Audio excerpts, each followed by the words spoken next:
fam, to HHN 365, a Halloween Horror Nights podcast. My name is Mike, and I'm here with my co-hosts, Duff and Jess. Hey, I didn't yell and ruin your intro that time. No, yeah. And I didn't give you guys a chance to like say hello separately, but we don't have to do that anymore. Nah, it's not important.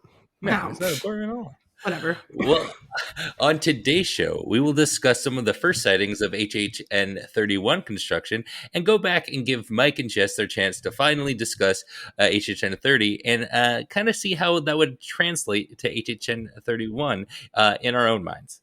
Because we don't really know what HHN 31 has in store. But before... We don't.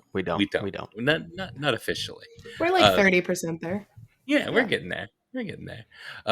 But before we do that, there is a lot of news and rumors. And social media.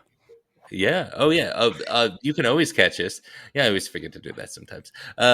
You can always catch us on social media at Twitter, Instagram, and YouTube, HHN365. And we have a TikTok now, HHN365 Pod. That is at HHN365 Pod. And you can always leave us a voicemail at 407-906-4134.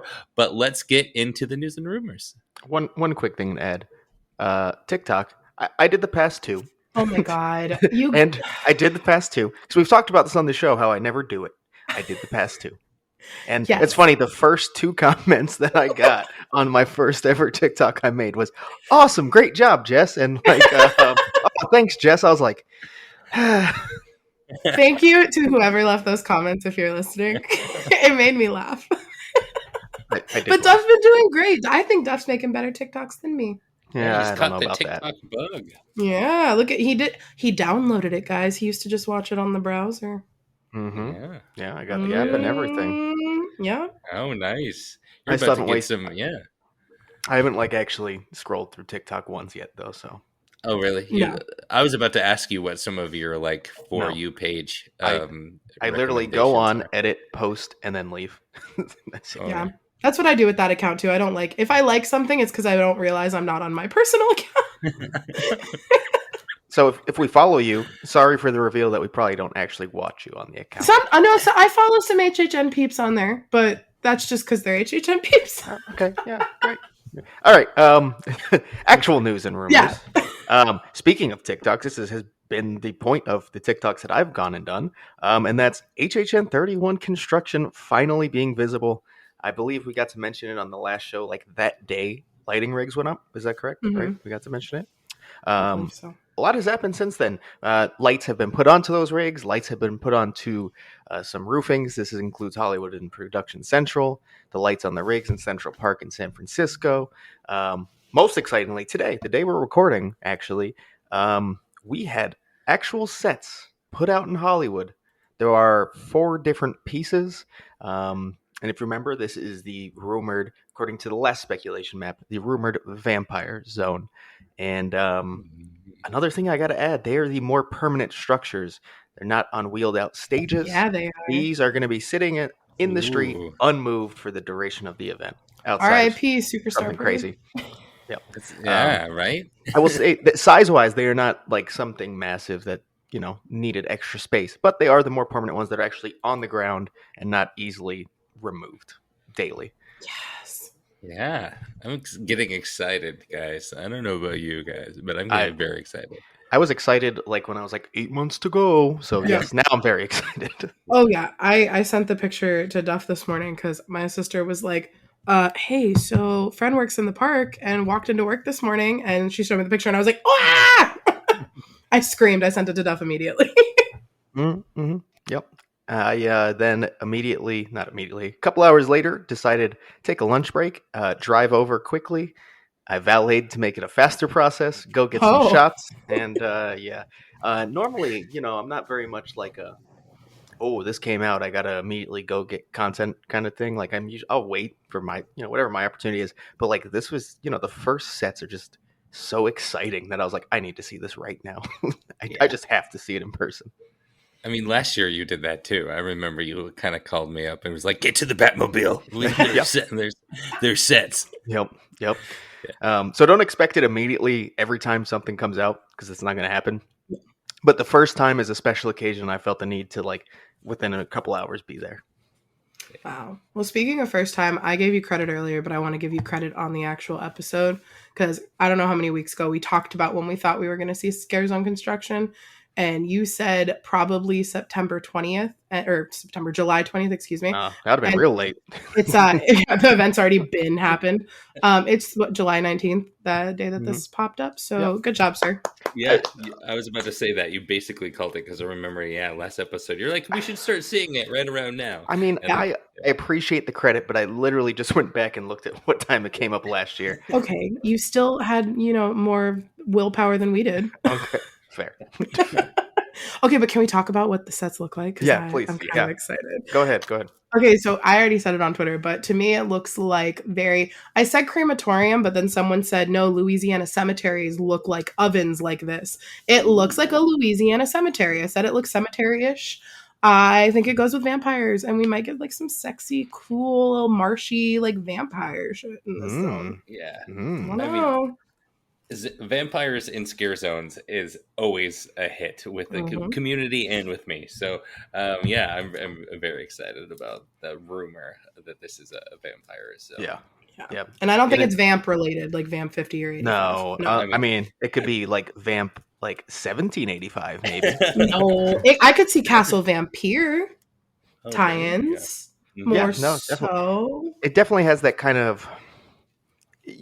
I could use two words, not two words, but two descriptions, kind of going back to what you said, like just kind of generic older cemetery look. Also kind of cross with like some gothic vibes. Mm-hmm. Yeah.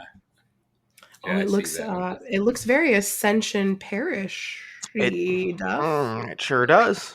Wow, wasn't that in Louisiana? That was in Louisiana.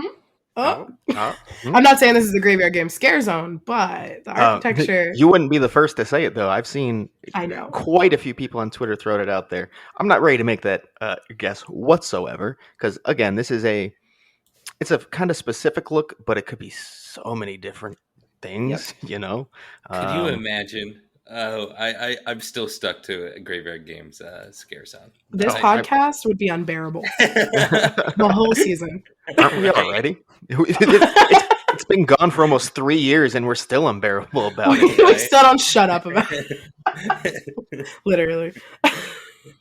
Nico would come on just to do his Sid and Nancy impressions. Right? Please. Yeah. We need to Sid and Nancy jokes he can make.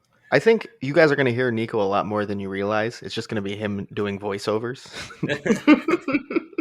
That's where he shines. He's per diem now on the podcast. Exactly. When we have a bit, he needs to come on to play a bit. Yeah. Just a third-party contracted employee. No big deal. I won't kill him again, I promise. Well, we need his voice, so. Okay. Yeah, with the Monopoly money that we pay each other when we show up to this. Excuse me, I get paid in Disney dollars. Oh, This is true. The actual ones. So I don't have any of those. I was going to say, those are probably worth something. Yeah. Oh my God, I wish I would have saved them. Right. But real quick. HHN. Back to the whole kind of scare zone sets and everything. You guys kind of expecting this to be a very quick build out like last year where we started to get stuff and like within a week Seek and Destroy was like done. It felt like, or you think it's going to be a more spread out process like it usually is? Yeah, I don't know. I mean, there's no parade that you have to like be careful of. You just toss stuff out and it's not a big deal. Literally. Right? Yeah. So I feel like maybe there's no holdup and they're just going to, all right, here we go. Get it out there. Yeah, maybe. I don't know. Because part of me, I just want to assume we're back to old times where things kind of took longer, announcements are taking longer again and all of that. So part of me is like, oh, we're back to normal. But what is normal when it's, 3 years since the last quote unquote normal year, I guess? Yeah. Right. Yep. So I don't know. I think that maybe they just had these sets painted and done and they knocked them out. And whenever the next thing's done, we'll see that show up. Yeah. I guess. And I think kind of something I didn't realize, and I don't know how important of a factor it is at the end of the day. I doubt it's something they really think about at all when doing this. But when I went there today, of course, I saw like vloggers and stuff, like Of myself, course. I was there documenting as well. But I was surprised when I was out there because I was out in that specific area for a little bit trying to get what I needed, and the amount of people who walked by and were like reading the sign, they're like, "Oh shit, already!" And like, just kind of the amount of people walked by and like had no idea. They obviously hadn't seen it on Twitter and went there for that reason. We're just like, oh my God. And it made them excited. So almost like a Yeah, little bit of marketing going on when you put out the props early. Yeah, for definitely. sure. Yeah, it reminds people like that. Mm-hmm. Oh, this is a thing that's coming up Mm-hmm. very soon. I need certain, like they should time it with the release of like multi-night tickets when they start. But that would be a really smart I thing mean, if they. we'll get to that next, but I might not be far off.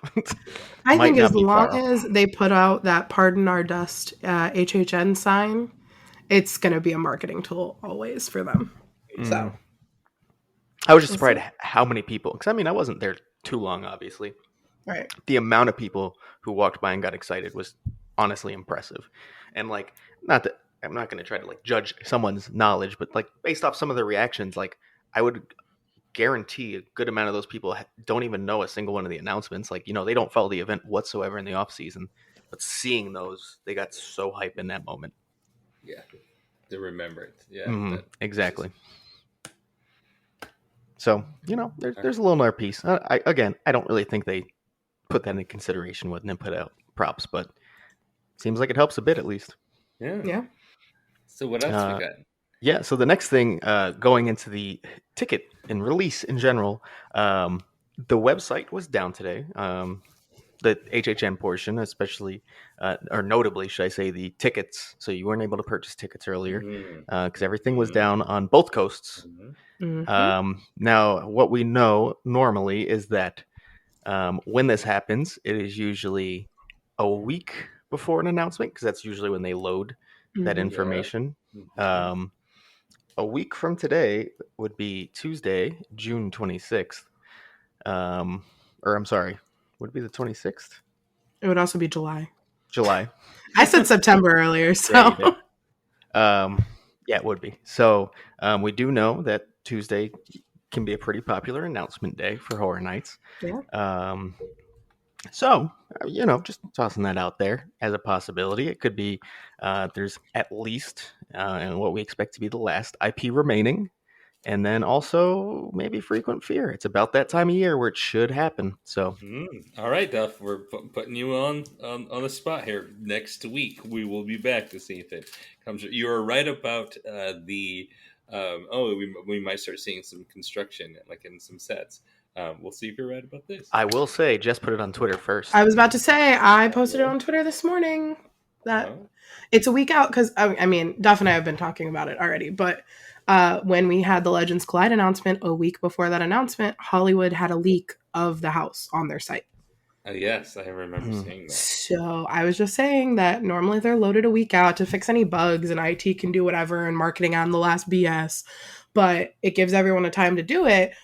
But a week out and the systems were down. But I don't mean to rain on anyone's parade. I was told by some team members it wasn't just the ticketing system that was down this morning. A lot of Universal servers went down for Mm, a different reason, Okay, and so you maybe, couldn't yeah, call out of work, like you couldn't even call into yeah. the phones. Okay, so that So that could be it too. that could be, yeah. not to like rain on a parade or I hate to be that person, but I also did say next Tuesday. So Yep, We'll see. sticking to it. I don't we'll care. see, ladies and gentlemen, the weekend. But also another point is that this weekend, Dakota was saying is San Diego Comic Con for the first Hmm. time in I believe 2 years because of COVID.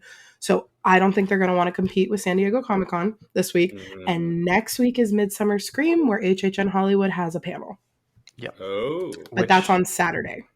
they will not be releasing No. a bi-coastal IP. Like if you're Orlando and your big IP gets dropped at an 8 p.m. on a Saturday, Yeah. that's just a complete failure on the marketing end. No, I think they'll announce probably. I would assume the rumored Scarecrow house if they're going to announce a house. Yeah. I think it would be whatever they're gonna do. It would be a Hollywood exclusive Yeah, at or like Midsummer Killer Scream. Clowns or something. I Yeah, think we're going to get something next week for both coasts, but agreed. that's I it. think it'll be. I think the bi-coast. I think it would be great to do it before Midsummer Scream for those attending the panel, and I'm sure they discuss it a bit. Yeah. So I'm sure there'll be Was a the lot of questions Halloween about what this property will be too. So was the Halloween announcement the week of the spooky panel? Or was it the week it, after? I it don't was feel like looking before. that. It was before because remember they talked about it a lot. Okay. Whatever. Just Was curious. it the week before though? I don't know if it was the week of the panel because the panel was on Friday, Mm-hmm. or if it was the week No, before the panel. I can't remember. it was pretty close to the panel. It was around it, but yeah, just speculation at this point. Yep. So yeah, we'll see. I will hold to next Tuesday. Why not? Mhm. And as far as news and rumors go, we're going to step away from HHN until we come back and discuss it a bit more in our main segment, and go over to Howl-O-Scream Orlando, where they have made another announcement. This one is exciting because everything is new. It's not reimagined. It's not returning. All new stuff. So that's exciting. There's not going to be a house in this announcement, but we did get a Scarezone as well as a show. And they did announce that Icebreaker will be a ride you can catch during Howl-O-Scream as well. Yeah, And makes sense. people love riding coasters at night. It's always exciting Yeah. when you hear that kind of announcement. So, but to the Scare Zone, it's called Sea of Fear. Let me just really quick read you what they say about it. The growing dread couldn't keep you from being lured here. You finally reached their gathering place, the portal to all the terrors you've only heard whispers of. They're already here, lurking in the shadows and crevices, ready to bring you into the fold. It's time to dip your toe in the water. Just don't expect a friendly welcome. Okay. Yeah, All it's right. not super revealing on what it'll be. It fits the theme of SeaWorld, which I thought was kind of missing from last year's Yeah, that event is a true. little That bit. is true. Yeah. So So yeah, we'll see more of what that's about, but tough to obviously see it.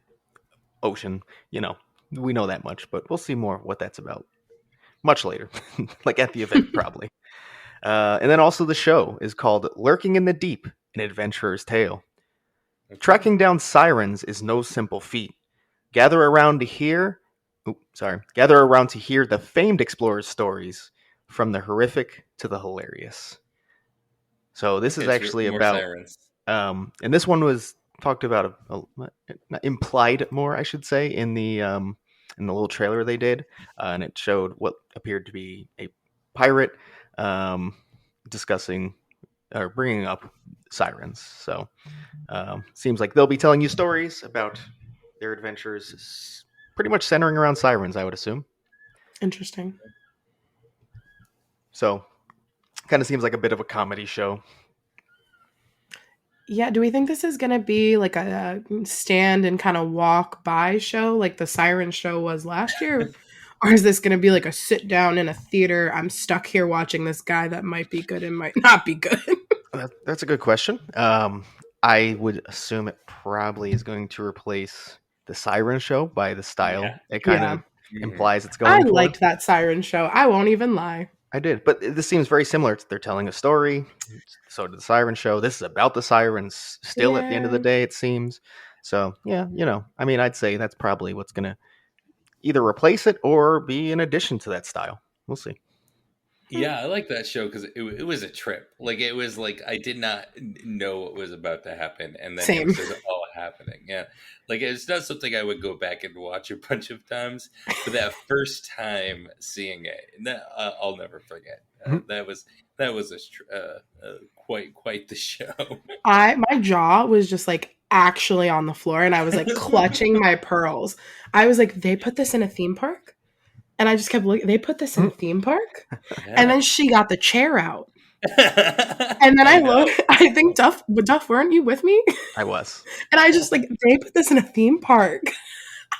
I had no clue what was going on. I was just overstimulated in more than ways than That's one. a word.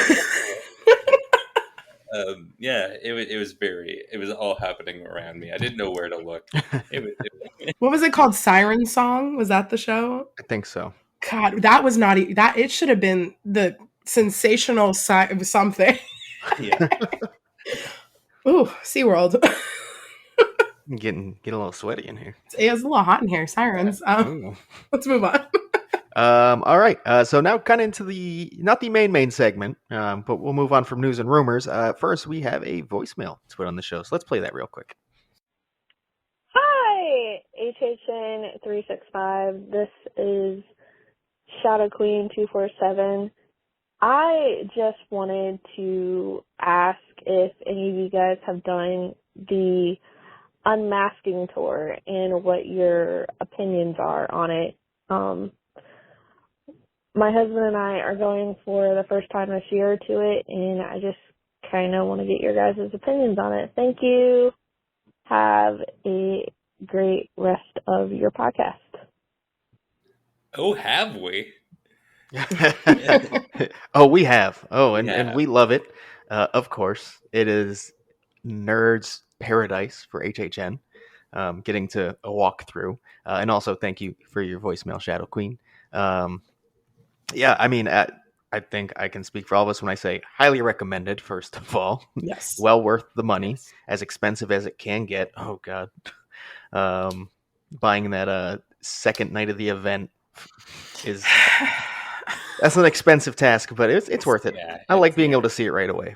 But yeah, I mean, it's there's going to be the 2 tours. You're going to have the 3 house and the 6 house, and we definitely bite the bullet for the 6 house this year. I might even do the 3 house as well, so I can get 9 of the houses knocked out. Oh, I planned on it. Yeah, Yeah. I won't even lie. So yeah, I mean that's how much we enjoy it and recommend it. Is we're willing to do it twice and spend insane amounts of money doing so. Yeah, it was Oh, great. sorry. No, go ahead. Okay. That's all I was going to say. I wasn't really going to have it in much comment. I was just going to say that I like it. I was going to disagree with Duff a little bit and say I don't think it's that expensive for the experience you're getting. If you're, I don't think so. It depends which price range you get. I think the high end of them is pretty insane, to be honest, for what you do. I think it would be one 8 hours though. It's 6 hours. It's 6 hours typically. But also it would be one thing if it was like back when they used to include food and stuff, right? Yes. I think that changes. True. But now they bring you to get food and then you pay for that meal, and it's not discounted in anyway. Yeah. So I think when you look at some of those upper prices and realize you're going to pay over $20 for a meal as well while you're there, it's I think it is a bit expensive. But the thing is, apparently all 6 house tours are sold out for the season. Yeah, so far. That's why they do it, because we will pay it regardless. Oh yeah, no, yeah, I feel like they're gonna release more though. But I wouldn't be surprised. So what is it? $179 for the 6 house? Is that still the price, or is it more than that now? It's something I don't know, but talk and I'll look it up. So for me, getting to go through 6 houses, and I won't even argue with the fact that back in the day you were allowed a lot more photo opportunities than you are now.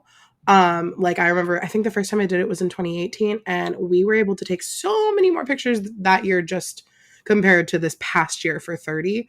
But for me, getting to walk into Icons last year and getting able to pick apart the caretaker room specifically was a big deal for me as someone who had never gotten to be face-to-face with the caretaker till last year. So in my opinion, it's really how big of a fan are you? And is that something you're into? I'm a theater person, so going behind the scenes, and like I used to do sets and I used to do costumes and makeup. You don't get to see into the costumes and makeup, but getting to like talk to someone who has this knowledge and pick their brain as well with the tour guide, that is worth the money to me. Yes. Yeah. Mm-hmm.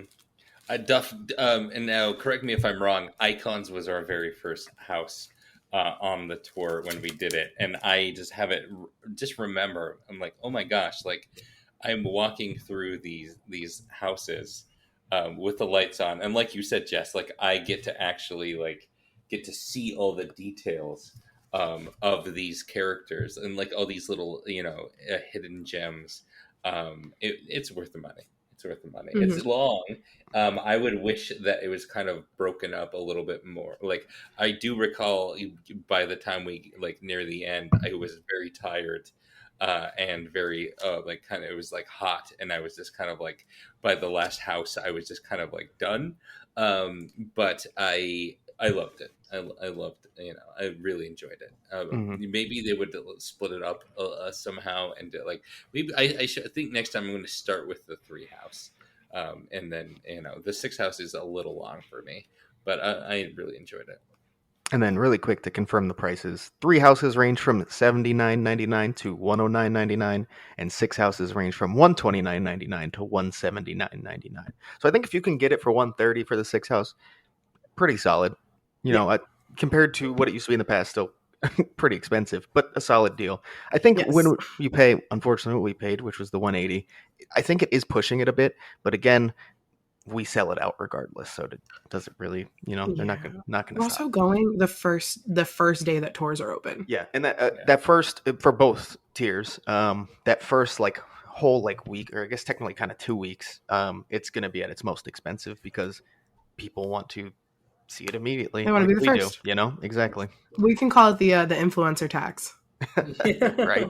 The have to see it first Exactly. people. Exactly.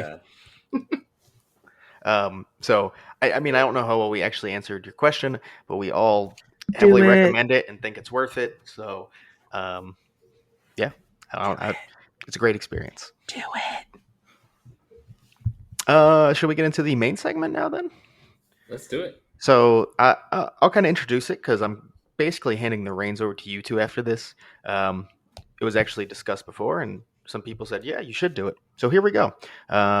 So neither Jess, because was not on the show, or Mike, who had to take a bit of hiatus, got to actually do an HHN 30 review on 365. So we're going to give that opportunity here. But to tie it into 31, we're also going to discuss like things they liked and didn't like, and how that could apply to this year. So I'll kind of leave it up to you guys how you want to approach it from there. But that's what we're doing. Yeah. So, Jess, I don't know about you, but I think at one point I had like a top 10 list. But I don't really have that anymore. I don't have it in front of me anyway, and I could probably on the fly come up with it, but I don't think we necessarily need to go like house by house, because we would be here for like 4 hours. Yeah. Uh, Jess, do you just kind of want to? You can go first. Just kind of give us an overview of kind of what you thought. Like, what were some of your favorite houses? What were some of your least favorite houses? Just kind of give us just a little overview of what you thought, and I will. When you hit a house, I'll kind of chime in too about my thoughts about that house. Wow, I wonder what Jess's favorite house is. Excuse you. You're excused. Well, I like that idea, Mike. I was gonna say we could just walk through the park, take a mental map, but I like that idea better. I mean, that's up to you. Yeah, we could do that too. We could. I don't. Whatever. We didn't plan this clearly. We didn't. And my issue is, before we start, is if you would have asked me in November last year, I would have a top 10, like a definitive top 10. But the farther away from the event we get, the more real my feelings are, and I'm kind of processing them. And some of these might not be what you want to hear if you're still really in love with 30. I'm not gonna lie, if you're listening. Oh, you're going that way too. And I'm not saying that the event was 30. No, I'm not saying the event was bad. It was no 28, 29. And that sucks for my first anniversary year. So that's like my general overview. But I loved it right after the event. But I think that was just the adrenaline. Mm-hmm. Yeah, so I'm sorry if I say any hot takes and you don't like it. You can yell at me on Twitter, or not. I don't really care. What was the first house we'd encounter? Was it Bride? Oh, so do you want to do it down the map? I can't think right now, so sure. That's more. So yes, I'll help you with that. I have it pulled up actually. Bride. I feel like we've talked about Bride. Yeah, I was going to say exhaustion. Definitely, like they know our opinions on this one, right? Because of HHN Light. Yeah. All I'll say is I don't want to see Dracula at the event, or any mention of Dracula after 31 going forward after this. Thank you. Or Frankenstein. I love Bride though. But yeah, we've talked about Bride on end at this point. Good house. It didn't need to repeat itself. What was after that? Texas Chainsaw Massacre. So Texas Chainsaw Massacre. Mike, I don't know how you felt about this house. This one, I have to admit, I thought it was going to be my least favorite house. Coming into the event, I was quite impressed by it. It was kind of a mid, and it ends up being like a mid tier if I ended up actually making a list. I think at one point, but I was quite impressed. I really liked it. For a IP house, for an IP that I don't really care for, I really loved it. Yeah, no, I'm the same with Texas Chainsaw. It's not an IP I hold close to me. I had the same feelings about House of a Thousand Corpses going into 29, and then the same thing happened in 29. Yep. I loved the house. I loved TCM. It would probably be like top 5 for me, like top 50% if I'm going to rank the 10 houses, which it was probably 10 going in, like you said. Yeah. Mhm. Yep. Which says a lot. Yeah, I was pleasantly surprised by it for sure. I have to say that I liked this probably more than House of a Thousand Corpses. I that one grew on me throughout the event, and again, a property, an IP I don't care for. But this one, from the jump, I thought I was just kind of blown away. House of the Corpses was kind of more of okay, yeah, no, I'm starting to like this type of. This one was like from the beginning. I'm like, wow, they really pulled out all the stops on this IP house. For something that I kind of already thought I was going to see, and this one as well. I think with like the meat curtain plexiglass type of thing, it really worked. It kind of fit the feel. I really. Mm-hmm. Yeah. I mean, if any house lent itself really well to the curtains, it would be this one. So I agree with you. But what I keep comparing it, and I guess something I want to see going into 31 that we can take from this is I hope Halloween gets that same treatment going from, we had Texas Chainsaw before. This is a completely new house, just like Halloween, or a new reimagining of that story. So I hope that we get that same energy going forward, and I hope it's in a soundstage just like TCM was. Oh, baby, I hope so. And I was like, so good. I was actually going to ask you guys one more specific thing about this house before moving on, kind of based off that comparison that we're getting Halloween this year. So we did see maybe a situation we'll see this year with that. A facade that was, I guess you would say, not expected from this property, right? Everyone, they want the house facade. And a lot of people complained that it was not. I mean, I've done my rankings on this show, and I thought it was amazing. It was awesome. That was the part that really blew me away. The only the thing I would say about the facade is every time I went through this house, I always saw someone like not know where it was in front of me, like not know where to go, and like almost walk into like when you're supposed to make that turn. Oh yeah. Well, they eventually positioned team member right up there.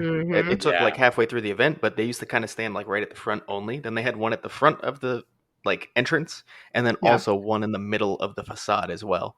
Because I assume because of what you said, that people struggled making it around that turn. Yeah, people just didn't know where to go. They would walk through the whole facade, like thinking like, "Oh, I'll just cut through." Like, no, go around. Yeah, they had no. Yeah, people just, and we were still in a Congo line too, and people just couldn't figure it out. People can never figure, But I remember walking in the first night, and Duff, I was behind you in the group every time we went in a house on opening night, and I just remember being like, "Oh, that's the facade." Like just being like, and Cece was hyped because she loves this movie, so like she was so excited, and I was like, wow. So I kind of hope we get that with Halloween, but also the Myers house in a soundstage. Yeah, no, I get that. I get that. I mean, I think kind of off topic, but really quick, I think we discussed before, like, I don't know if there's another iconic enough set for Halloween, right? No. I guess the way we're trying to tie it into 31, I guess is kind of relevant discussion. So, yeah, I personally don't think there's anything iconic enough as a full like facade set to do. Like people have said the hospital, and like, what? Nah, it doesn't excite me. The hospital? No, I don't. I mean, like, well, first of all, one, I think they're thinking combining again, like Texas Chainsaw did. Yeah, it's the original. It's not just the original kind of deal, and I think some people expect that to be the case once again. The way because they've actually like really pitched it, and the creative has come out and talked about it a bit, and it sounds like it really is just the original. What if it's the whole neighborhood instead of just the house? What if it's all the house, like trick or treat? That'd be fucking insane. That would be cool. And what if that's real cool. A way to plus it? We're in a soundstage. We could use all the space. I guess. I don't know. That's just my brain. I know nothing. You all know I know nothing. I would be very down for it. Yeah. We'll see. I'm excited. To see it. All right, so let's keep going. Yeah, well, actually, I want you guys to take a step back because we kind of forgot about scare zones. We might as well do this on our walkie. We missed one to start, and that's going to be 30 years, 30 fears.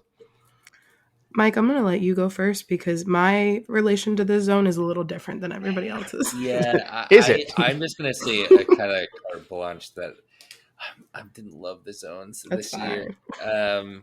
This is honestly, but it was one of those. I think it does the job. It's definitely a really good like when you're walking in and you're like, oh my gosh, I'm here at the event.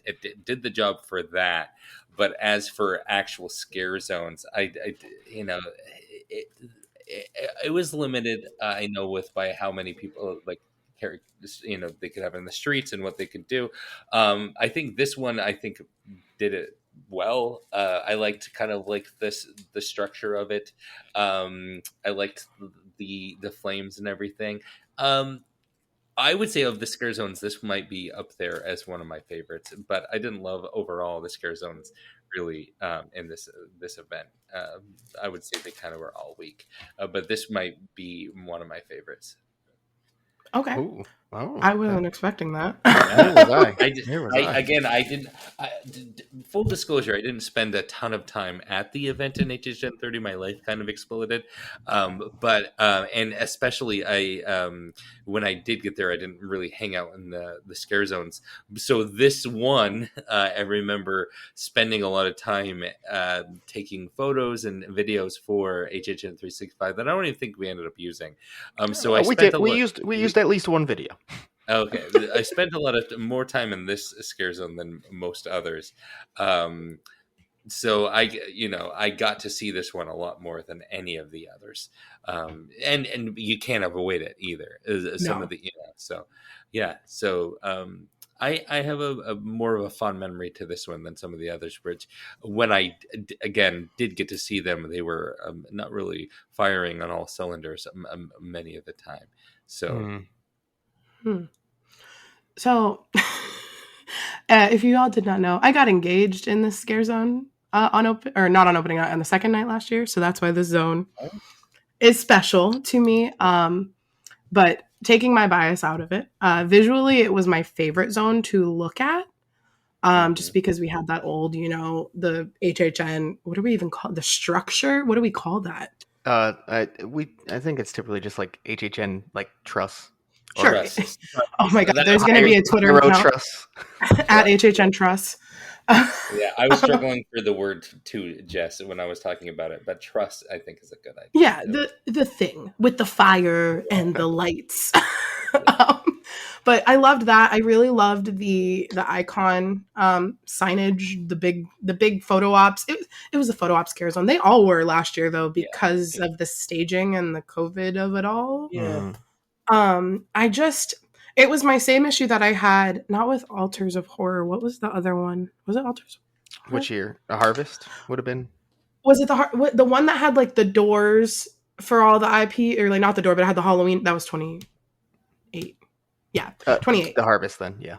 So the Harvest. My issue with that was that we didn't have any of the characters from those houses, but we were representing the houses. And that was kind of the same thing as like you heard the icons and there were icons everywhere. And I know they didn't want to do an icon zone. I get it. I get why it would have been a shit show with how people treated the actors last year. I won't even lie. Specifically the icons, but we'll get into that. But or maybe we won't. But I just wish that we would have had maybe them up on the stage, maybe one of them a night. I don't know. Just that was my one thing. We just kind of had those girls up there. Yeah. And then the other actors, which all the actors were great and they were pulled from other years and whatnot, but it just, the way it was presented and visually, it was very striking, but then there was like a disconnect for me. Yeah, I guess. I definitely agree with that. You definitely thought it was going to be kind of like an icon zone, but not quite one. And then they weren't really in there. Yeah, I definitely you can get to that. It was kind of a bit of a, I don't know, just kind of jarring when the first time we go in, but then I got used to it.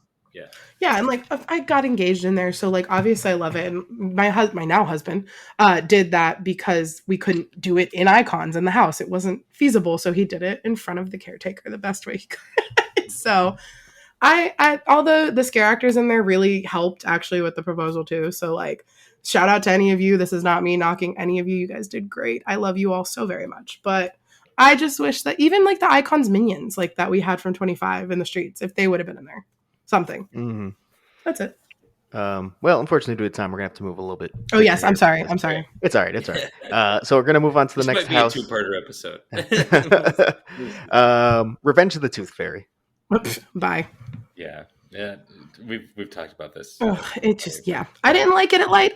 I'm sorry. It was not my. This is my 10. This is my number 10 out of Mine all too, of them. probably. Yeah. All right, that's enough said. HHN icons captured. Well, 10-1 for you, probably, huh? Yeah, I'm sorry. This was my number 1. I know some people, the farther away we get from it, I understand why some people are saying, "Oh, it wasn't as good as this icon house," or even what was it? The one that was in the warehouse with all of that anniversary month. Yeah. That one, understand that would probably be my number 1 if I had gone through it. But for me, this is my number 1 house ever because my first exposure to HHN was Art of the Scare. I've talked about it a million times. And I finally got my moment with the caretaker. And on opening night with Duff and Matt from Catacombs, who are the 2 other biggest caretaker fans I know, he was our first icon on the throne. And I cried my little heart out. And I had some childhood healing from that. I won't even lie. So All right. That's it. Yeah, no, I really love this house as well. I would say it's like my in top 3. It's not my top 2, but it's my 3rd favorite. I have 2 that I like way more, and I'm sure we'll talk about because I'm already excited to talk about these 2 houses on the show because I was very sad I couldn't. But this one as well, I was sad that I didn't really ever get to talk about it. So fun. I mean, it was. I was worried it would just be kind of like walking through the commercials of that we got from the past, and in some a little. It was a little bit, but it was still so fun to. We got we got to get face to face with. And can we just talk about like the storyteller and her retconning so fun so good. That was and I just maybe my favorite part of the house, to be honest, is the fact that they did that. Absolutely, it was so good. Opening night, I literally went, "What the fuck was that?" Because that scared the shit out of me. And Icons was my favorite walkthrough on opening night and my favorite walkthrough on closing night. And Duff was there. I cried my heart out, and Elsa, the monster Elsa, hugged me, and I lost my shit. So thank you, Elsa. And then I'm going to ask kind of a quick question to tie this into 31, and you guys can really just give like a yes or no for the most part. I think one of the reasons that a lot of people and myself started really high on this and kind of went down a bit, I still thought it was great at the end of the day, is because the characters and the settings, it was just kind of grand, right? But when you went through it more, I felt like the story and the actual experience left some to be desired. Do you think it's worth it if HHN 31 or every year there's at least one house where really it's just more about being, for lack of a better term, iconic, rather than just for like one house, just to have that iconic, memorable house, but maybe it's not the greatest actually. Like what? Like for scares wise, like it's not actually scary. No, just like it could be scares, it could be whatever. But like because like this one, it really didn't have a story. It's just more about here's everything iconic, and you're gonna remember it, even if you didn't necessarily love it. Is it worth having a house like that?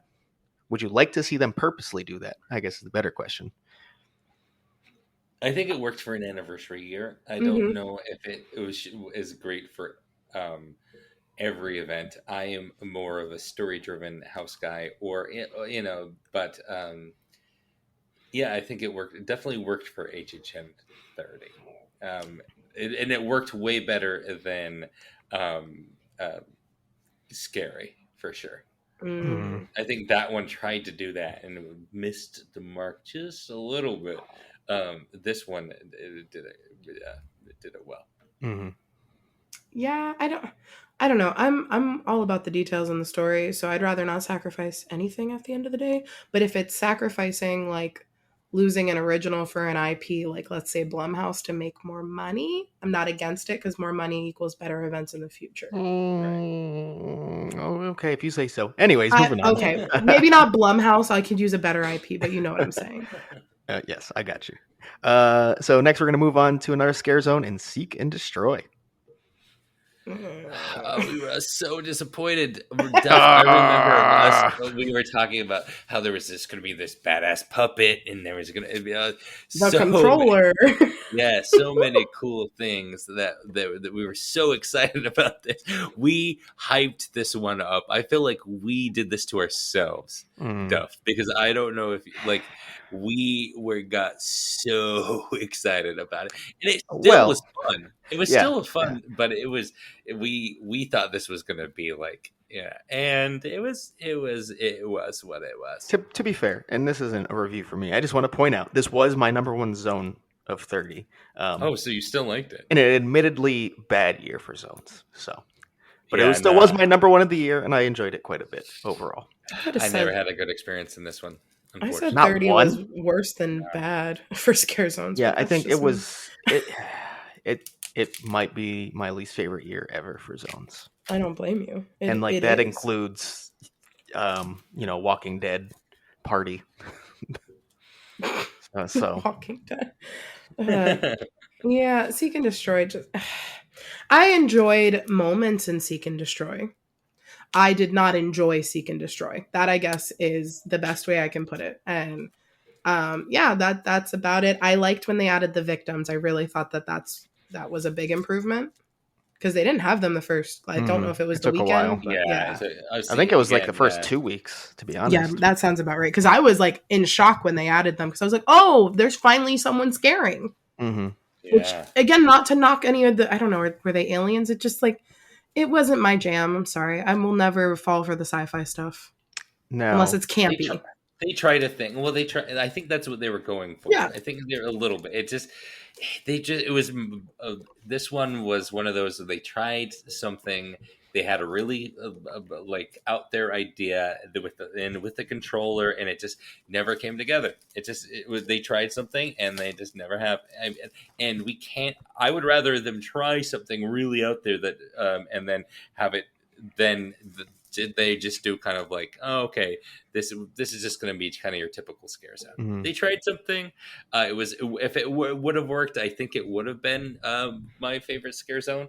And it just didn't come together. It happens. Well, one of the biggest complaints from most people was that every character looked the same. Do you think moving forward that they could do that and be effective, or do you think that kind of damns them from the start? I don't know, because I feel like in certain zones, don't ask me to come up with one right now, but I feel like the characters can look the same, but if they make it their own, it's I don't know. I don't want to say it comes down to the actors, because I don't want to say it was the actors' fault that this zone wasn't great for me, because the actors really tried. Mm-hmm. So I don't know. I really don't. It's fair. Yeah. I just think they were probably really relying on like that puppet and the controller, and the whole story just kind of revolving around that the actual characters in the streets were kind of like an afterthought to it, and they probably thought everyone's eyes were going to be on that puppet, that they didn't really want too many other distractions, and then that puppet never happened, and so they kind of had to then they got exposed there. I'm obviously, this is fan fiction in my head, but it makes sense to me that's kind of what happened here. All right, I like that story better. I liked it. It was good. Walking down to quite a bit to get to our next scare zone is I almost said the wrong one. Crypt TV. Yeah. So I remember we were really worried about this one. And honestly, I think justifiably so, in my opinion, but I think for what it was, I think it was pretty good. What the problem I think with the scare zones is that we were so excited about them, and like Seek and Destroy and Terra Corentus, we were so excited about what we were going to see, and then we were disappointed. Where this one, we were so concerned, and we ended up getting a decent zone where it kind of, I see it as a little bit better than some of the ones that were like, I was super excited that it was going to be something, and then I was a little disappointed by it. So to me, it kind of, I think, slots into like one of my better zones for that reason. Yeah. I didn't love any of the zones, so I feel like I'm just gonna keep shitting on all of them. I've said this to some of my friends, and I have never watched any of the Crypt TV things besides Miss Sanity. Which, oops, I'm sorry, that's my own fault. I like to normally consume the media before HHN, but it just didn't happen. I thought that the zone was good, but I think compared to other years, the zone would have been the bottom of the list still. For sure. But like, I feel like it had like a cult following of people that are like, this is the best thing we've ever seen. And I'm like, is it the best, or are you having really good interactions with that character because it's your favorite character? Now, I will let people, of course, have their own opinions, but I would say objectively, most people would say the actual design and layout was not the part that stole the show. God. I mean, so everyone can have their own opinions. Always a clusterfuck, though. Yeah, but this was a clusterfuck because it was built that way specifically, not just because of the space. They literally put a bunch of photo op stages. In the walkway. Like, it's not even like Invasion. Invasion had big props, caused bottlenecks. Dead Man's Wharf, you could say the same. But when you come more to like, I mean, to be fair, Hellbilly Deluxe, it spread things out pretty well. It put them up high, kind of keeping them, less of a photo op-y kind of thing. Although they had literal photo ops, but it wasn't everything, and I felt like they tried to space it a bit more. This put them right in the middle of the walkway and made them explicitly for pictures. So it was by design that it became a hellscape, to be honest. It was just so weird to me. This is the last thing I'll say, is that in the COVID year where, we can't have more than this many actors in the zone and we're trying to keep people flowing throughout the park, that they created such a clusterfuck of people constantly for the actors and the staff over there. That was weird to me. That was my biggest complaint. But I thought that, the Walter actor and the look-see, they were all great. I thought that the actors were great, but it wasn't my favorite. And I feel like I don't have to tie this into 31 because I think the key takeaway for everyone is probably in a cram zone like that, don't make it more difficult to find space like you did. Boom, right? Yeah. Literally. They made it like a zigzag walkway. Whatever. So walking around, we get to the Men in Black tent, and welcome to Scary, Horror in the Heartland. So, yeah.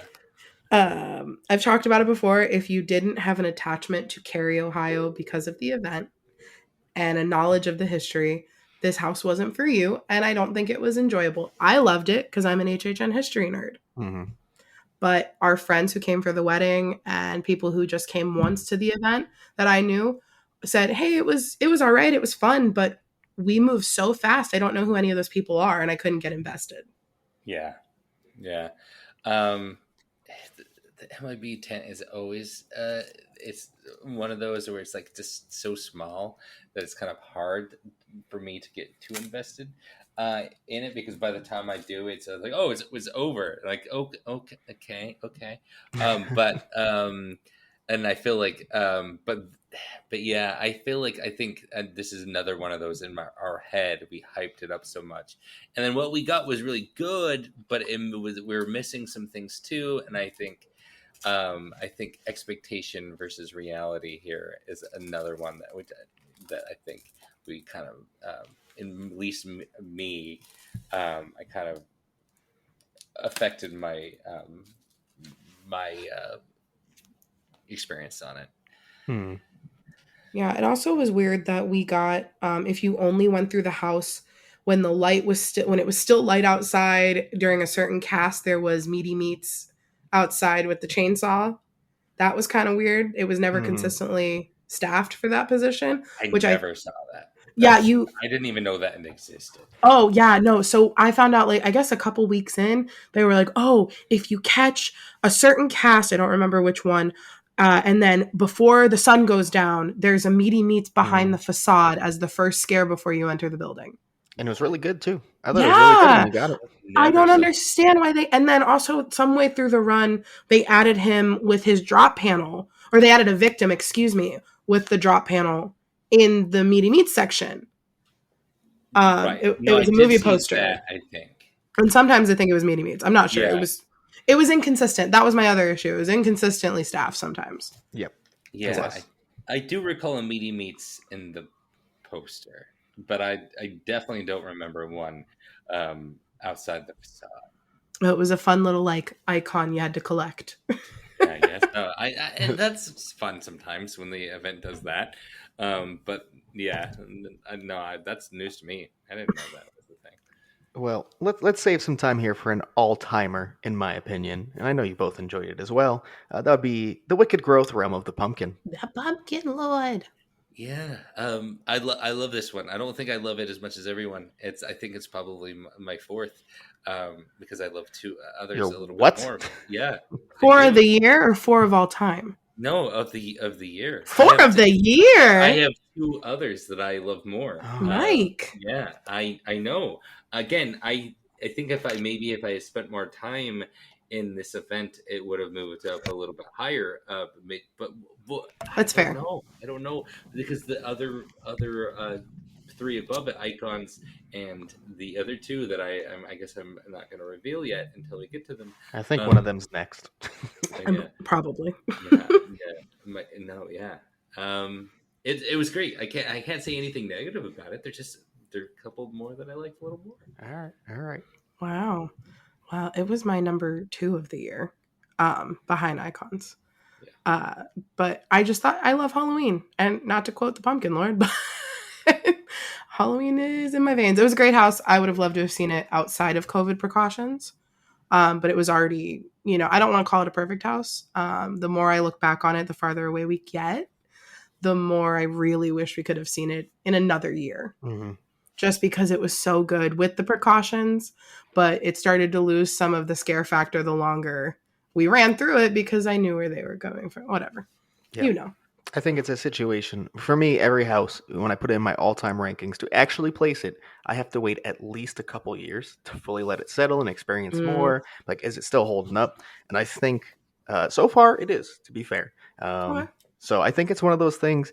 And I think one of the most impressive things. I don't know why I'm talking like this in my review, but I think one of the most impressive things that happened during a year with vinyl and all that, and it like worked really well. Right? I think if you go over to Scary. It was so heavily hindered by it. It had scares around corners where they couldn't pop out of that corner because they were behind vinyl. So like you would completely walk past it. But Wicked Growth, honestly, probably by luck more than anything, made it work. Okay. In my opinion. I still love it. It's nowhere near my top like 3 or 4, maybe 5 houses of all time because you can't beat Graveyard Games. I'm sorry, except Icons. But that's my own. That's my own love.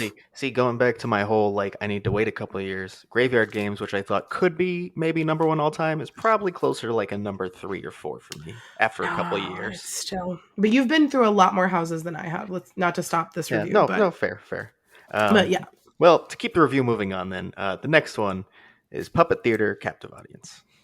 Oh baby, this is my number 1 house of the year, guys. Ooh. I absolutely adore this house. It is beautiful. It is scary. It is hilarious. I was Duff, and it was honestly. I was worried it was going to be spoiled because we got a little of hints of it here or then there, and we also got like the whole like the video. It was not hindered by any of that at all in my enjoyment. I was just blown away by just how the detail and the storytelling and just a tent Mm-hmm. it felt like a soundstage house. I adore this house. I think it might be up there in my best of all time. I love this house, and I don't know if that I'm a full disclosure, I'm a big theater geek. So obviously it was definitely kind of pandering to my audience, but what a badass house that I was not expecting to like it. Um, Absolutely beautiful. If this is the type of creativity that I go to HHN for, that was in this house. I literally could not agree more with this is the creativity that I go to HHN for. I've said it, a big theater kid. And just the fact that Pasek and Paul was the name of the puppet troupe, like we got composer, like there were Yeah. little things like thrown here and there for us like really big theater nerds to like giggle at and be like, oh my God, look at that. And we don't get that a lot at HHN. Like you get different fandoms in the event, but like theater kids, I feel like we're underrepresented, especially based on the fact that a lot of scare actors are theater kids. Right. So I loved it. The facade was so good. But I feel like they've been kind of killing that tent. Is that tent 2 or what? Whichever. They've been killing the facades over there. It was like my third of the year, like right behind Wicked Growth. I won't even lie. I loved it. Everything you said, and it did feel like a soundstage. This is whoever designed this house. This is, you could tell their passion.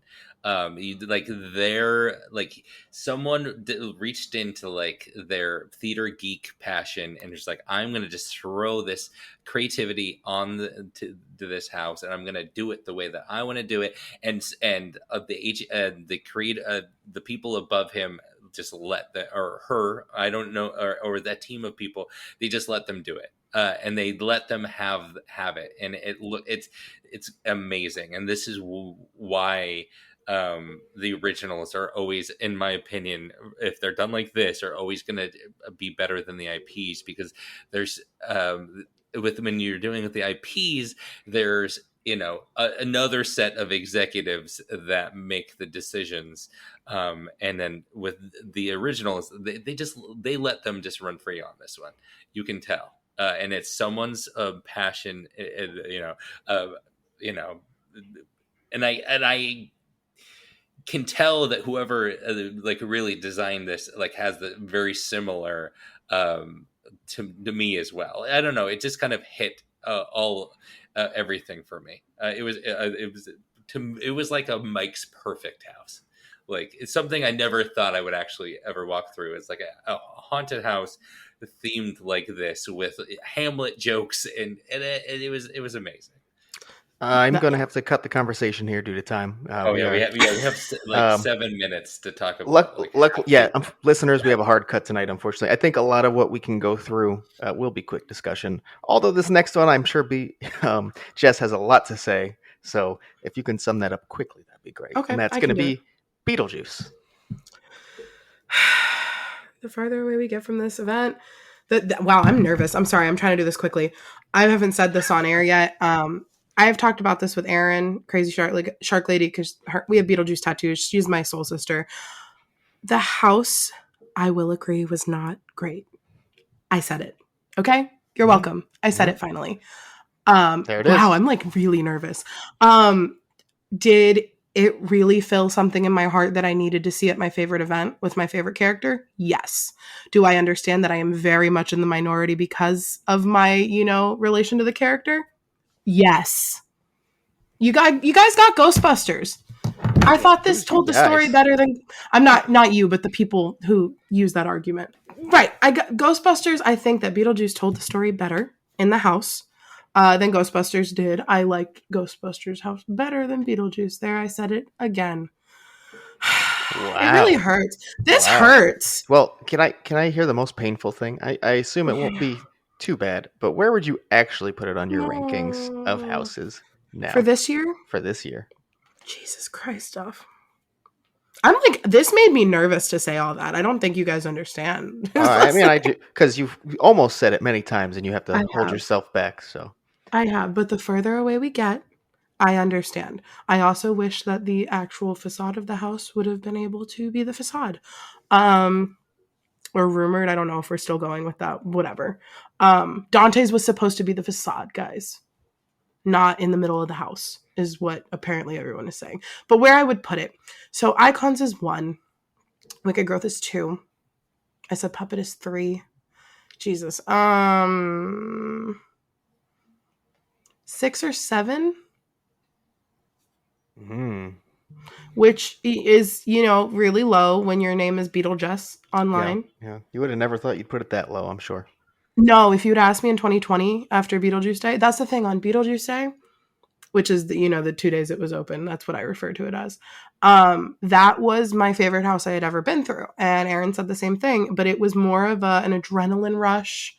You finally got, I had never been in the world of Beetlejuice before. I have this whole half sleeve on my arm of Beetlejuice and all of them. And, to be able to go face to face with these characters that I've been dying, and like Lydia, who like growing up was my idol. So like getting to see her face to face and everything, I cried my little heart out. I needed it. But looking back on it, it was not the best house. Yeah, in a normal year, I still would say the same thing. I would have loved to seen it without vinyl in its entirety, but I don't think we would have gotten Delia regardless, or Adam, because both of those actors don't want to give us their likenesses. Mm-hmm. So a lot of the things that we say COVID took away from us, I don't think COVID took away from us on Beetlejuice. I think the IP holder did. So It sucks that the reins are so tight. But it's funny because the rights actually just opened up recently. I think Warner Brothers either owns just his likeness or something now. Oops. But it was literally 2021. The whole contract was up. That's why they had to do it in 2020 to keep the contract going. It was a whole thing. Y'all know. Yeah. But yeah, Beetlejuice. Sorry. That hurts.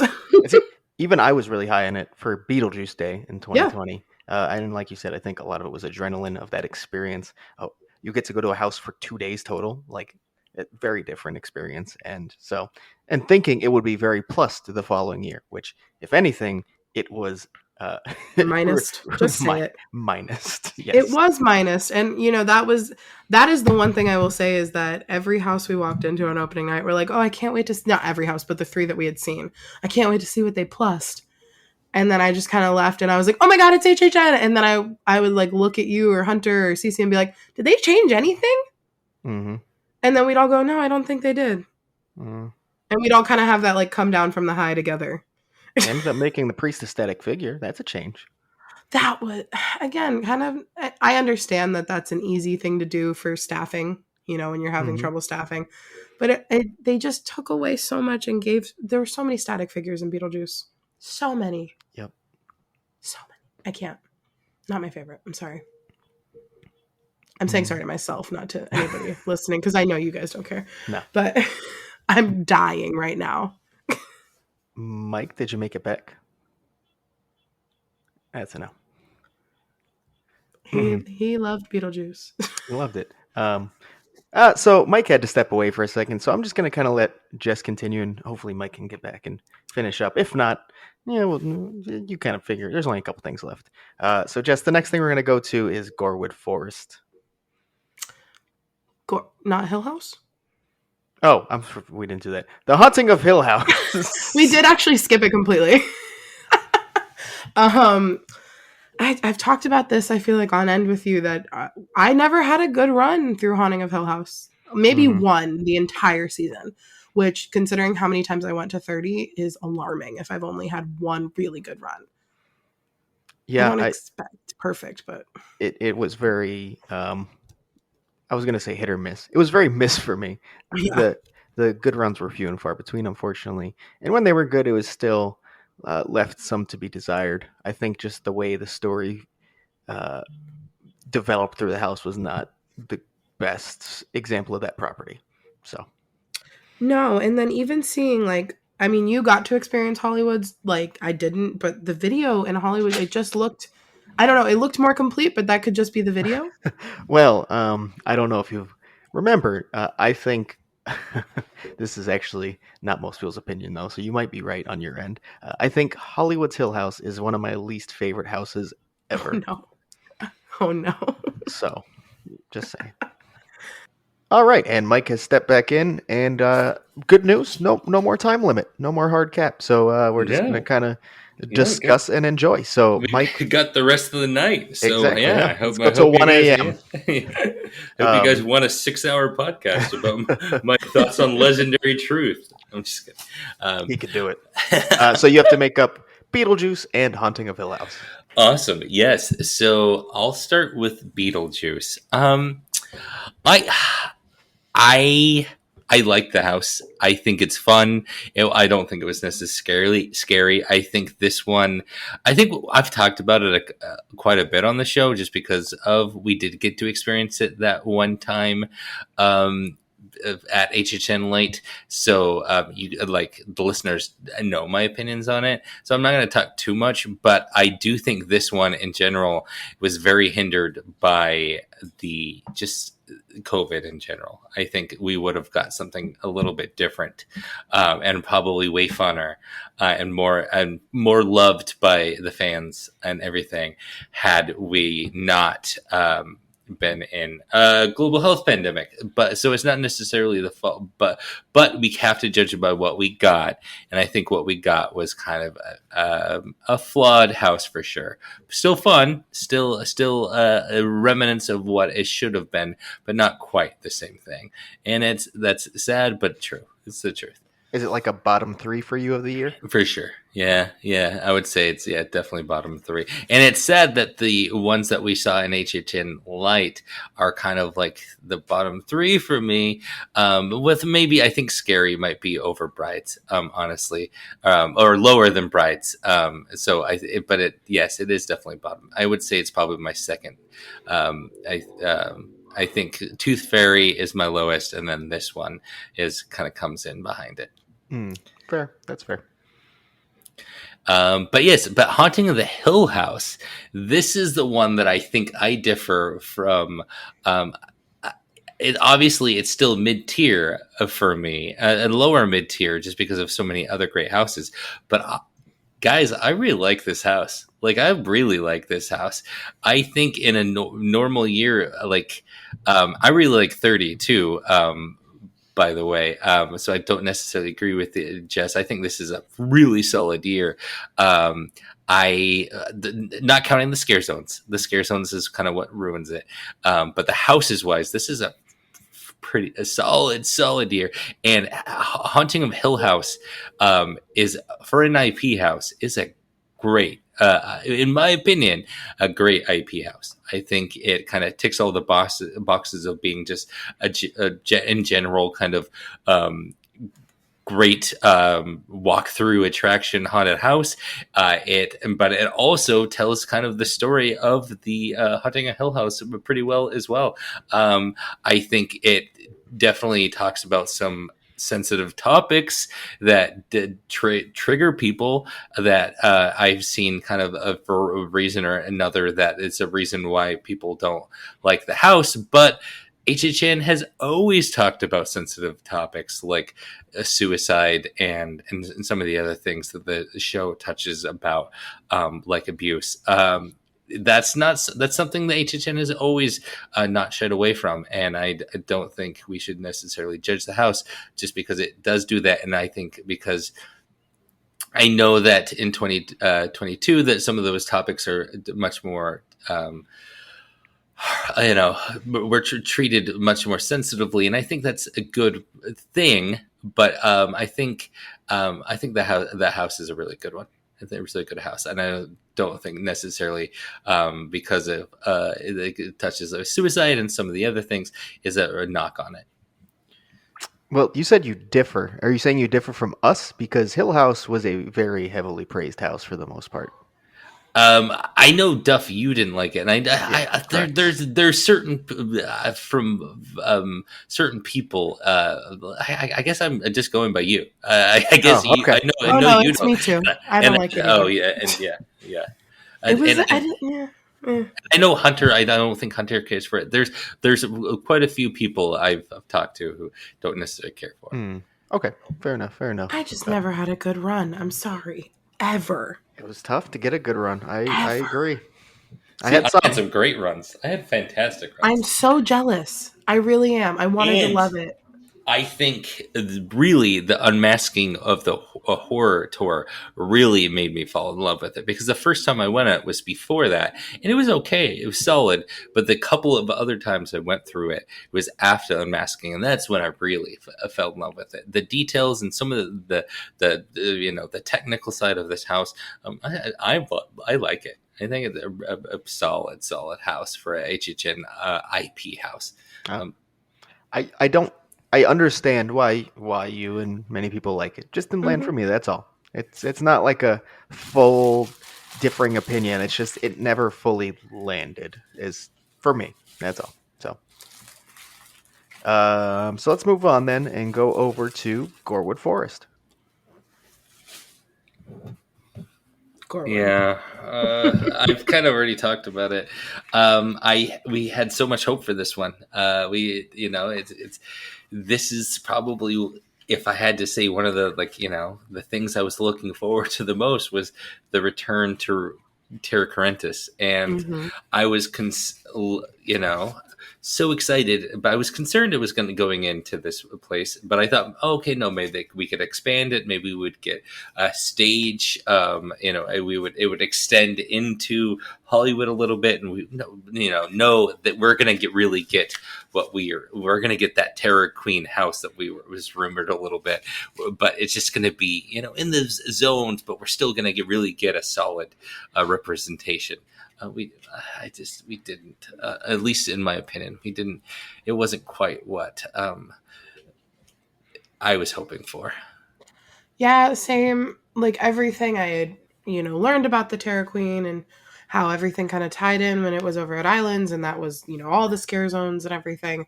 Just to kind of, it felt kind of, I guess the scary Ohio of scare zones this year. Yeah, it They just was. kind of threw a bunch of stuff in, and they were like, here are the oh my god, the knuckle grunts, but they don't really 100%. They weren't the same. Yeah, they don't look like the knuckle grunts. Here's the Terror Queen. We kind of updated her. She's like really beautiful, but her head is completely disproportionate to her body because we had to do this Yes. mask thing. Yeah, I know. And Yeah. and then there was like someone whose ponytail would stick out of the mask. And it just completely killed the whole illusion for Yeah. me. I wanted to love this so much. But again, every scare zone was like a swing and a miss, I feel like. There were elements I liked, there were interactions I liked, but the zone wasn't any of the magical Central Park zones we've had in the last couple years. Yeah, I think this one is the other scare zones were designed because of COVID, I think a little bit, and in the conception of them, at least some of them. This one, I think, was probably designed no, if we don't have COVID, it's going to be great. But what are we going to do if it's still going around? Well, let's still try to do this anyway, type of situation, because I'm sure they wanted to have Terror Queen a return, and they went and this is kind of what we got. It was one of those where no, we can still do it, guys, even though COVID's gonna hamper it, it's not gonna be quite the same thing. Let's still try to pull it off, and it just didn't quite work for me. Yeah, I just wish that even like you had said, they had used more not into Hollywood completely, but like they did in, I don't know what year, the Township of Cary sign is. Yes, exactly. They had the Without whole stage. church. Yeah. Yeah, like at least because we could have had the bone choppers. Yes. And I understand we can't put them in Central And Park. shows. I wanted sacrifice shows. That's what I wanted. You have that space outside of Central Park, and we talked about this a lot when we were discussing before the event that they could bring them out there. Obviously, that did not happen in any way. We were like, oh, they could put a big stage out there. Obviously, it did not happen at all. Yeah. We got motorcycle noises in the audio. That's what we got. Yeah. Let's have her come back sometime. Let's retcon her and say, oh, she returns every 5 years, and let's have them try at 35. Wait, do this right. If we do that, does Eelmouth stay dead? Because that was also a weird move. He kind of has to. See, I don't mind it, because it kind of shows how cutthroat Terror Queen is, right? Yeah. So I didn't have an issue with that part, surprisingly. But I mean, I've done the review. This is I didn't think it was terrible by any means, but it is one of my biggest letdowns for a Scarezone ever. Mhm. Yeah. I want her back. I want her to come back, and I want her to be done right. You know, this just wasn't the right year with the COVID protocols and stuff to do it. Let's try it. Let's try it again. Yeah, agreed. In 15 years. No, I know. Let's wait. And next, we're going to take a short little stroll to our final Scarezone of the event, which is Lights, Camera, Haction, Eddie's Revenge. Yeah. I'm gonna let you go, Jess, because full disclosure, did not spend much time in this Scare Zone really at all. So I don't. It was fine, but I don't have really strong opinions about it. Okay. So I'm happy Eddie got something. I wish it would have been in a better year where Scare Zones are better. This was my Scare Zone of the year, like, and it won Scare Zone of the year. Like, it was the best for me. I had the most fun, but it also had a lot of characters from things in the past that I loved, like Vanity Ball. So I got to see stuff like that, and I thought that the Eddie stage and like presentation of him was really good considering the precautions they were taking with COVID and everything. And then we got Jack in the Scare Zone like all the time, and most of the time it was James Keaton. Like, that's cool. But it wasn't like Vanity Ball where I could sit there and like watch all the interactions. I got kind of bored sometimes. But Vanity Ball, there was like they were making stories. It was like Vamp for me in Vanity Ball. So I liked it, but that's it.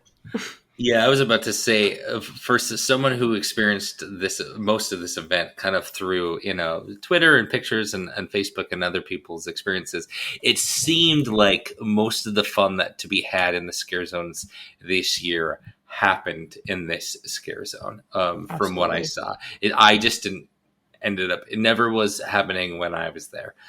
So I just never got to experience it. I think if I was at the event more often, I would have probably agree with you that this would be my favorite. I just didn't personally have those experiences. I had those experiences in 30 Years, 30 Fears, just because I spent my most time there, which was still limited. But this one, I think, would have been great if I had personally just had more time to go to the event. Now, I do wonder, would this zone have been as loved as it is if it didn't have those special things? Like, because the Jack part, I mean, he wasn't really like part of the Scare Zone. You know what I mean? He roamed the park. That's sure he spent most of his time. That moment where Chance came out with him too, another huge moment there. If it didn't have those special moments, right? Is it as loved as it is, or is that kind of what I want to say made it, but kind of pushed it to another level for people? You think? Probably. I think so. Yeah, but I mean, it lent itself to that, like it did. It was by design that this is where we're going to have the fun for as an anniversary year. This is where we're going to have the surprise and delight type of moments here. Limited time magic type of stuff. They designed it to be in here, and it worked. Well, I also think that when did we talk? Was it last week where we talked about like mashing things? I think it was last week. Yep. Where we mash things up, and as long as there's like a theme or they're in the same setting, it works. I think that this zone was a good like example of that because it was Treeks and Foons, it was Dead Man's War, like a bunch of characters, Invasion from zones that we love, put under the premise that Eddie is making his comeback movie with these characters, and here's the set, and here's, we're building, and here's catering, and like, I liked that presentation of it, and I think that's maybe why it worked so well for me. It felt like a quintessential, like, old HHN Scare Zone, like mashup Scare Zone, I guess. See, I think it really tiptoed the line for me of that mashup. Kind of did it right or did it wrong. I think, like you said, that at least it carries a single theme throughout.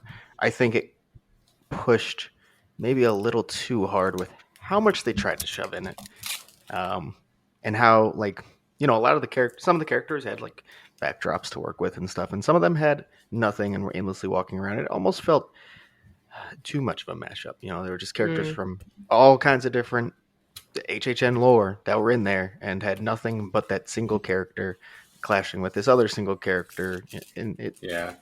So, like, I don't think that's necessarily a failure on its own. I feel like maybe if they would have focused a little more on fewer properties, it would have hit a little bit better for me. That being said, it was still my second favorite of the year. Yeah, I get Yeah, that. I think it's my second favorite too. No way. I think I said the other one. Nah, I'm gonna change my mind. This was my second favorite, with Crypt TV being my third favorite.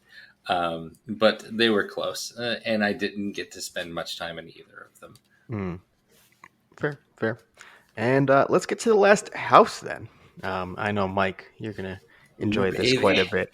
That is Case Files Unearthed, The Legendary Truth. Yeah, no. Jess, I'll let you go first. What you thought of it? I loved it. I will never stop saying that I would have rather taken a Billie Eilish house, but I love Billie Eilish, and I Ooh, think that yeah. well, no, I think that that house was going to be hopefully what the rumored weekend is house this Uh-huh. year. No, Um, that would have been a cool house. No, don't get me wrong. and I love Billie Eilish. I'm a very big fan. That's also why. But I loved this house so much. I loved Boris. Get in here. I loved it. I love the presentation of it as novels. I love that we tied in Legendary Truth and the Legions of Horror. It was just very much our nerdy hearts were fed. The Boris fans were fed. Yes. The cryptid fans were fed. I'm gonna let you talk now, Mike. I loved it. It's in my Yeah. top 5 for sure. Yeah, this is kind of like Icons, where this is how you do a fan service house. Hmm. You pick a little nugget, and you just pull you make a story around that little nugget, and you add little things here or there, but you don't just try to throw, oh, here's meaty meats, and here's this, and here's Cindy in the orphanage. No, this is how you do a fan service house: is you find a little thing, and you flush it out. You give us new information, and you give us new stories. Mm-hmm. It was amazing. And I mean, full disclosure, I love film noir. I love film. I love Pulp Fiction type of things. So obviously this was going to fall in my wheelhouse. But though execution wise, what an amazing house. Every scene was amazing. The Kit Kat Club, the characters they had off mic in their singing. Those I think the first house we ever had actual live singing in a house. Hmm. Was so awesome. Now, I will say that I have talked to a couple of people who are just kind of like casuals, and this house, to the few of the people I've talked to, they didn't quite understand it, nor did they quite like it. So I can see but for me, and this is my number 2, and it's up there as well. Like puppets in this one, for the very similar reasons, are some of my like favorite houses of all time. They're amazing, and again, it's kind of the same thing. As this is someone's passion project. You can see it seeped all over it. Someone loved film noir, loves and decided to take the ball and run with it, and it was amazing. I love it. Yep. I mean, again, not my review, but great, great house. Fan service, like you said, I think the biggest thing is fan service done right is the best way to put it for me. So, Yeah. Hmm. So that's it for Houses in Scarezone. So of course we did have 2 shows. So let's start with everyone's favorite flop sequel, Marathon of Mayhem: Carnage Factory. Yeah, it was fine. I got to see it once. It was cool. If Marathon of Mayhem had not existed, I think this would be like, oh, what a decent, awesome, cool, Lagoon show for HHN. That was cool. All right, I might watch that once or twice at the event if I can. But the fact that it was supposed to be the sequel to probably the best show of, in my opinion, the best nighttime show that's ever existed in a theme park. I agree. It's it is what it is. It was okay. I have not been quiet about the fact that I was not the biggest fan of Marathon of Mayhem in 2019. Ooh.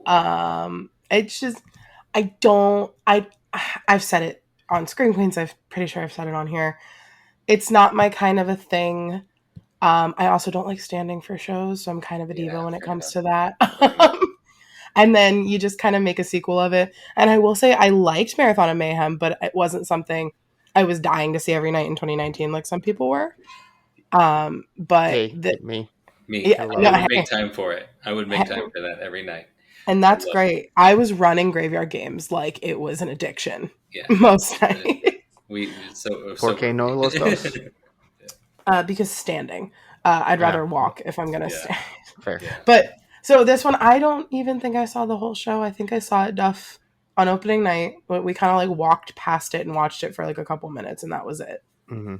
And I Oh. saw enough. You never went back at all for No, any I portion. I had seen enough at that Oh. point to know that nothing, because it just wasn't what I was expecting.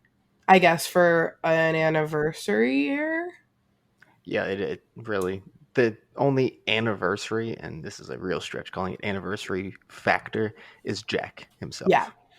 Yeah. I wanted like if the Icons were gonna have like a portion, I wanted at least the big four of them to say something. Like I didn't. There was no Albert for me. Why would I watch? There was no Beetlejuice for me. So like y'all had. It would have been so good. You guys had like, this is also, I guess my argument is in 2019, I have no connection to Ghostbusters like a lot of people did. So I think that was a big draw for some people, is that Ghostbusters section was really good. I won't even deny it. But I didn't get that. If Beetlejuice would have been a part of this, I probably would have enjoyed it. But I didn't get to hear that music, which plays outside the arches all the time. He also would have been a fun host of the show. He would have been so good. I would have been okay without the Icons part of it if Beetlejuice would have hosted it. Now, There I'm we gonna ask this question. It might kind of be more for Mike, since you didn't even really like the 29 version much, Jess. But do you think a big factor of why this kind of fell short of 29s is that 29s just had great music to choose from, and 30 did not? I do, and I think also 29 had a good cohesive theme. I think they had the 80s of the kind of theme to kind of stand on, where this one, because it was didn't quite have that. I think the theme and the story, the kind of all helped with making 29s as iconic as it was. This one didn't quite have that, because it wasn't a themed year like that. Mm-hmm. Yeah. Okay, fair enough. You agree. Yeah. And on to the final little piece, or I guess its own like attraction piece of HHN 30 is going to be Halloween Nightmare Fuel, the new stage show over in Fear Factor. Yeah, I never got to see it, so I have no opinions on it. I hear it was good. I would have liked to see it, but I never got to see it. I know I saw it at least once. I might have seen it twice, but I definitely saw it once. And that's not to say I didn't enjoy it. I know I just said I like to sit for my shows, but another thing I like to sit inside of is AC. Yeah. And we all know that Fear Factor stage is the absolute worst, and it was always crowded. I think almost every show was full to capacity, which is great. That just shows how great those performers are. But there was no air, and I am a sweaty girl. I'm sorry, especially in September in Florida. So, and there was so much fire. I think, there was so much fire. Yeah, Duff talked about that. What was last week, right? I talk about that basically every time you're with me in like if we talk about HHN, I'm probably going to bring up how too much fire. There's so much fire. And I love pyro, but too much. It was cool, but then my favorite / least favorite part was like there was this interlude that was just 3 fire dancers while they like set up for the next thing, and it was like so much fire, spinning fire while breathing fire while throwing fire while fire is coming out of the stage, and I was like, wow, this visual is amazing. But I want to actually die right now in this seat. That theater is way too tight and enclosed in an outdoor space to be pumping fire in my face like that. And did they build this stage up and out like they did, like they used to for that other dance troupe we won't talk about? I can't remember what the stage looked like last year now. I honestly don't remember if Hold they on. did. Fairly flat, right? No, I don't remember. I mean, they built it up. I don't remember if they built it out at all. Yeah, because they used to do that weird thing with that, like I said. I feel like they left. Like There the was. I feel like there was contortionist a. guy. Yeah. There was a decent bit of space in the front this time. Okay. But like, But I God, could be wrong. could you imagine being in the handicap section? No. And I was hot up top. No. Like, those people were probably melting. But like, the magic tricks were cool. The dancers were great. Another issue I had was the fan base for that show. Just like with that dance troupe we won't talk about. They would scream their names during the show. Oh, And yeah. that's great. You call out your favorite. I do it in the houses. Do it once and let the rest of us who haven't seen this enjoy the show. Yeah. The people who might be here for the only night of their trip, let them enjoy the show. Then hype them up at bows. And as someone who loves Bill and Ted, I'm not going to let them slide here. The Bill and Ted fan base was the same way. Oh, Same yes, exact way. absolutely. So it's just an HHN show issue. I don't know. Issue's the right word, but something we have to deal with. The shows at HHN, it's something that people go to so often. There's going to be people who latch onto it, right? Absolutely. I've done it. Everyone's done it. Yeah. Right. It's one of those things. But yes, sometimes the fan bases can be a little too engaged during the show. Yeah. If you're looking at it from like a first timer's perspective. Theater etiquette still applies. I'm sorry. Exactly. Treat it like there are people behind you that have never seen the show. There are moments where you get hype, Yes. and they want you to do that. And there are moments where you can like say something or cheer or whatever. But like when it's kind of like the whole show, just nonstop. Yes, I get what you're saying completely. Yeah, I totally agree. Say it once, say it twice, move on. Say this is a big moment. That's it. This isn't the Rocky Horror Picture Show. No. Like we're not all in on the joke. Like we don't know what we're. Like we're that. Where it's like, okay, we get it. Like you know what you're getting yourself into when you do something like that, right? This stage show should not be like that.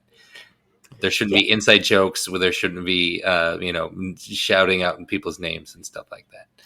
Yeah. But do we think this is going to come back? It's rumored. I mean, yeah. I since the day it ended, I kind of figured this was what would be coming. Mm-hmm. At that time, I didn't think it would be in Fear Factor, but I thought they'd find a place to put it. Did I know it would be called Halloween Nightmare Fuel, or do I still know? No. But I think it's going to be basically like that show. So where's it going to go? Fear Factor. Well, I mean, now it's Fear Factor. There's rigging, there's lighting up. I thought they were completely demolishing that. They were, and now they're not. So, okay. There it is. I thought I sat in my last ever showing ever in that theater last year, and nope, gonna be back this year. Interesting. Of course, this isn't an official, but there is lighting, the typical like HHN stage show lighting in there right now. Interesting. So. All right, so maybe we have one more year to or maybe 10 more, based on how this is going. Oh God! So I remember one of the big things about Bill and Ted was like, it's probably being canceled because of it getting demolished. That was 5 years ago. So literally, yeah. I'm curious to see what the name of the show will be, because I feel like it's still gonna be Nightmare Fuel, but it's gonna be like a tagline at the bottom now. I hate the name. I really hate the name. I'm sorry. I think it's so cheesy. It's so cheesy. Yeah. I hate how cringy we've gotten. Well, maybe I don't say we've gotten. I think HHN has always had cringy taglines. Never go alone. Oh my God. Now I can't think of anything. Nightmare Fuel. Scream Squad. That's the one I couldn't think of. God. Scream Squad. Yeah, terrible. Scream Squad. All right. So now that we've got past kind of everything the event has to offer, I'm going to break it down into sections, and I kind of want to just hear. Actually, give me a 1 to 10 of how this whole section held up. First, let's start with something we didn't get to discuss at all. Started off lightly. Food and beverage. 1 to 10. Like 10 being the best? Yes. Yep. Oh, okay. Compared to other years, 10. Oh, wow. 10. I think we got some of the best offerings we've ever had for HHN food this past year. I agree with that. I only got to experience it out of during the daytime, out of the tribute store. So I never I didn't get to really experience the food too much at night, and so I don't really have much opinions. But I like what they did with the tribute store, adding the food, and it started with HHN Light, and then kind of came back with the event. I liked that. I really like what they're doing, just in general with extended food offerings and treats and stuff. It's really cool. Yeah. Definitely. Shows in general. This is going to be a tough one for you guys, but give it a shot. 3. I I'm sorry. Maybe 4. I'd say personally, I think it was probably a 3. I would say if I had got to experience it and got to see Nightmare Fuel, and just kind of based on what everyone's saying, I think it probably would have been more like a 5 or a 6. Like, not a super strong year for the shows, but it's decent enough, you know. I mean, yeah. And I'm a show guy. I love the shows, and I think I just didn't have time for Nightmare Fuel. I honestly have big regrets not seeing it, because I talked about how great it was. I mean, you got YouTube. It's not the same, man. It's I not, can't but- even watch old I can't watch old Bill and Ted's. I don't like filmed stage. When the I'm such a atmosphere is stage gone. exactly. Yeah, the atmosphere, especially those type of shows, it's such a huge part of it. Yeah. Mm-hmm. I've never liked filmed stage stuff. Like, Mhm. unless you have like a film crew that comes in and films it, like Hamilton on Disney Plus or whatever. Mhm. I just cannot, and even then, it's just not the same. I just don't like filmed stage productions. I never That's fair. have. And then, to be honest, as someone who did run both these shows a decent amount of time, it still honestly would only be like a 5 or 6 for me too. So, you know, not the strongest year, but at least they had 2 shows, and that's nice. I guess next we'll move on to Scarezones. I'm scared of the numbers I'm about to hear. Mike, you can go first. I mean, I didn't get to experience them very much, but what I got to experience was probably like a 2. It sounds like I'm not off from what the general consensus was either, but I think if I got to experience it more, it probably would have been more like a 3 or 4. But yeah, no, the scare zones were not great this year from what I got to see. Every time I walked through them, there were hardly any characters. They weren't interacting with people. I just had terrible experiences in them.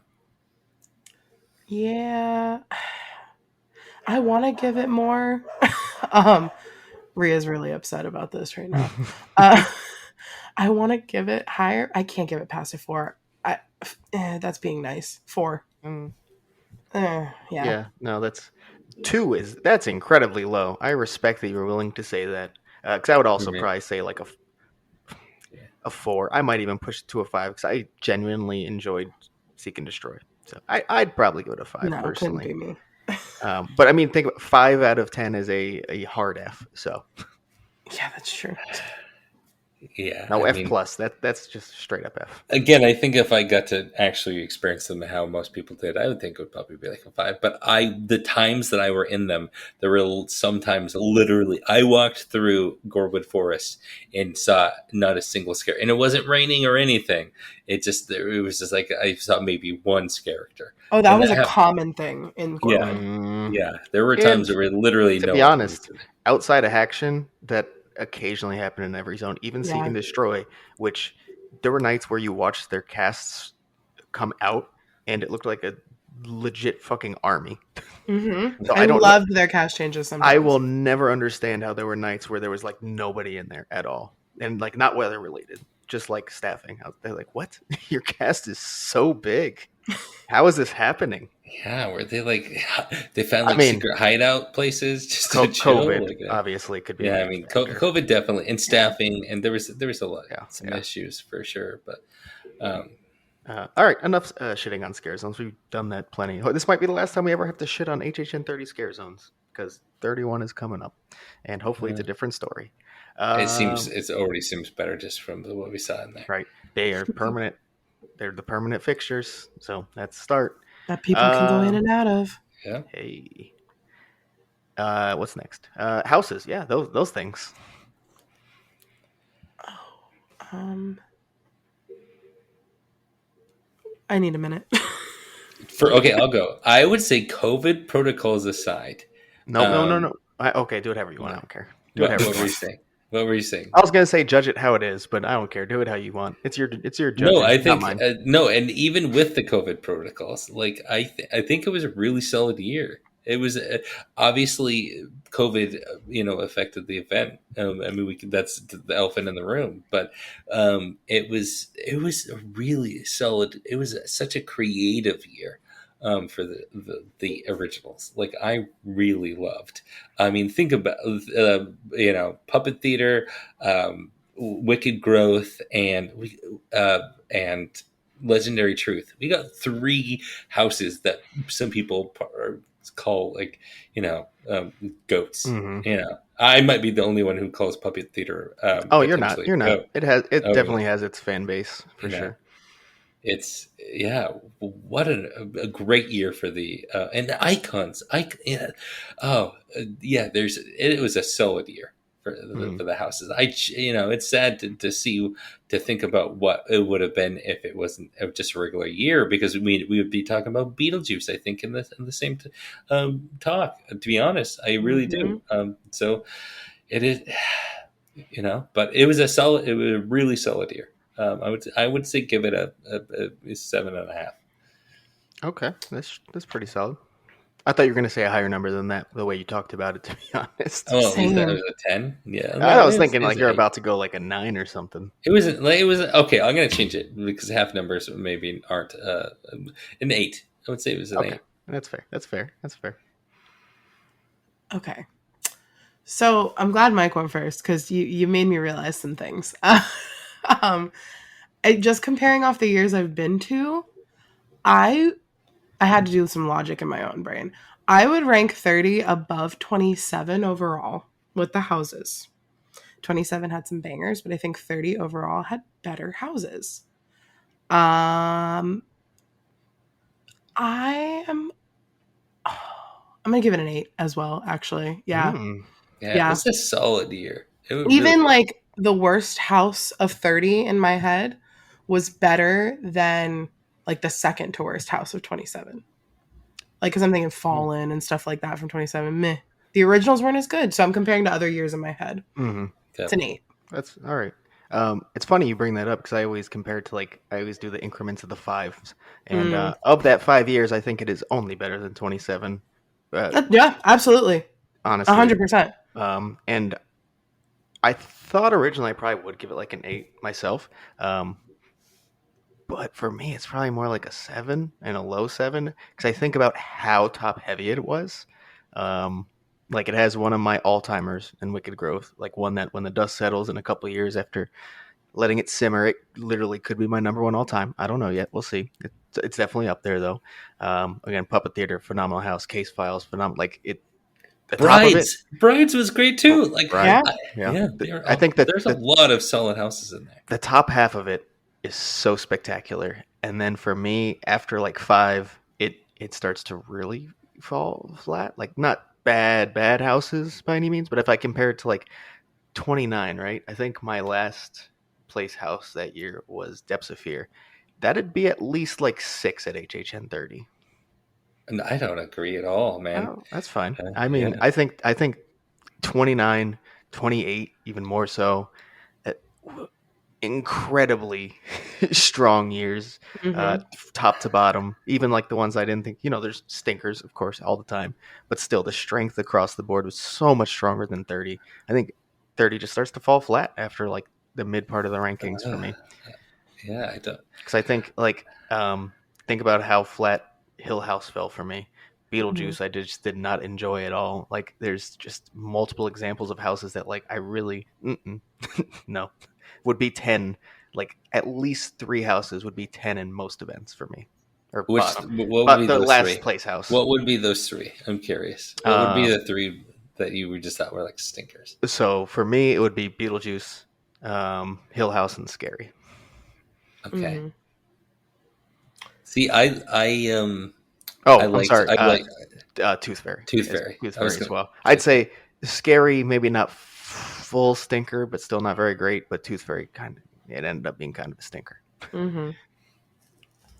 Yeah, see that's why I was comparing to other years in my head, because 28 and 29 are like nine or 10. Like they are a 9 or a 10 on the scale, both of them.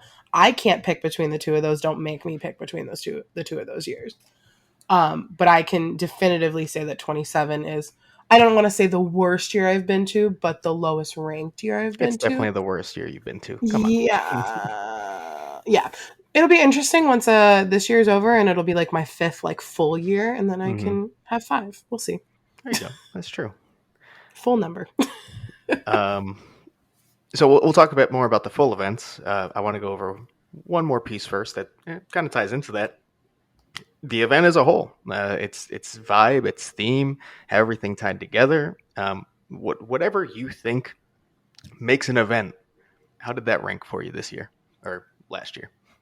I wish that the red motif made sense overall. We picked this stupid 30 years, 30 fears, red and black and gray motif. We did the icons. 30 years, 30 fears zone was all of that. And then where was it in the rest of the park?